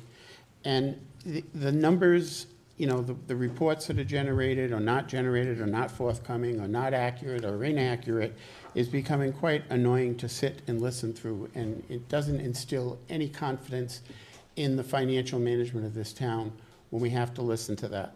I would strongly suggest that everybody read the job description of the finance director and what types of reports you are supposed to be receiving, because I don't know why this is something new. I don't know why people weren't shown the job description when they took the duties, when they took the job. I don't know why we hired someone who didn't have a degree in accounting when that's what you advertised for. And I also would encourage you, based on what I saw in that audit and what I've seen in prior year audits, where there are deficiencies cited for different reasons, and it seems like we never correct them correctly, finally, once and for all. And I think it was clear in reading that audit report that we need some processes in place that haven't been in place for appropriate bookkeeping, accounting standards. So I would really encourage you to give some consideration to having an outside accounting firm come in, because when the auditors come in, they don't look at every invoice. They don't look at all the encumbrances. They take a sampling of them, 5 of them. They say, okay, these are the encumbrances, where's the POs, when it was a cut, is it in a timely fashion, has the order merchandise come in yet, or are you still waiting for it, did you really even order it? You know, so it's a sampling. So if they're finding problems in samplings, there's a problem. And there are 2 specific specified deficiencies in the audit report itself. And so I think it would be money well spent, because you can have them put these things in place and get the the processes in place once and for all, because it's just never getting done. It's like everything else in this town. It never gets done. And I also want to point out that I'm still annoyed that when I asked where the audit was, way back when, I was told it was late and they were waiting for the auditors. I wasn't told the truth. The truth was we weren't ready for the auditors when the auditors came. And they had to ask for an extension on submitting the audit when it was required by law to be in to the Auditor General. And there were meetings held. I filed an APRA request. I got some of the documents from the town. I got all of the documents from the Auditor General. And I'm so sick of the APRA laws and the OMA laws in this town being violated, it drives me insane. So let's start think about communication, and I think that's a big part of it. Nobody's reading what they're supposed to do. Nobody's telling anybody what they're supposed to do. And there is no communication in this town. I mean, about anything. You know, you're talking about your $1 million grant tonight for the police station. When I read that in the paper, I said, why again? Why are we getting something why aren't we doing this for the police station? Why are we doing this for the recreational use at Hallowell? Who made that decision? When was that done? I didn't know anything about that grant. I mean, you know, there used to be something called the town administrator's message in the weekly newsletter. Never seen one of them. Never seen one of them. So nobody in this town knows what's going on. Not just you people. Nobody does. There's no effort. So I'd like to see. I strongly suggest, and I do say, John, in your reconsideration motion, it might have had some merit because your credit report is going to impact your bond rating as well. It's not just the fund balance. It's the fund balance. It's the credit report. It's what's in the auditor's report. So it is important to get those people paid. And I'm not crying for them. I'm crying for our own well-being. It's another black mark on our report card when they do your bond rating. So anyway, we'll just kick this one down the road, but I think you need an outside person coming in, whether he's comfortable with it or not, or feels he needs it or not. He's obviously well behind. We didn't get the audit done in time, and I never remember another time when we didn't have the audit completed in time. Maybe I'm forgetting about it, but I don't remember one. Anyone else for open forum? Jeff? No. All set? Anyone else? Okay. Last item, executive session. Discussion by council vote or other action pursuant to Rhode Island General Law 42-46582, sessions pertaining to collective bargaining or litigation, or work sessions pertaining to collective bargaining or litigation or potential litigation. 1 BB/WW Properties LLC versus Town of North Smithfield. Town of North Smithfield Zoning Board of Review. Scott Martin in his capacity as member of the Town of North Smithfield Zoning Board of Review. Vincent Marcantonio Sr. in his capacity as member of the Town of North Smithfield Zoning Board of Review. Gail Burlinghoff in her capacity as a member of the Town of North Smithfield Zoning Board of Review. Bethany Benoit in her capacity as a member of the Town of North Smithfield Zoning Board of Review. Christopher Desiel in his capacity as Vice Chairman of the Town of North Smithfield Zoning Board of Review. Robert Najarian in his capacity as Chairman of the Town of North Smithfield Zoning Board of Review. And Dawn Fontaine in her capacity as Building/Zoning Clerk for the Town of North Smithfield, case number PC 2024-00298. I'll make a motion, we move into executive session. We have a motion. Is there a second? Second. Roll call, please. Mr. Biragad. Yes. Ms. Hamilton. Yes. Mrs. O'Hara. Yes. Mr. Ogier. Yes. Ms. Alves. Yes.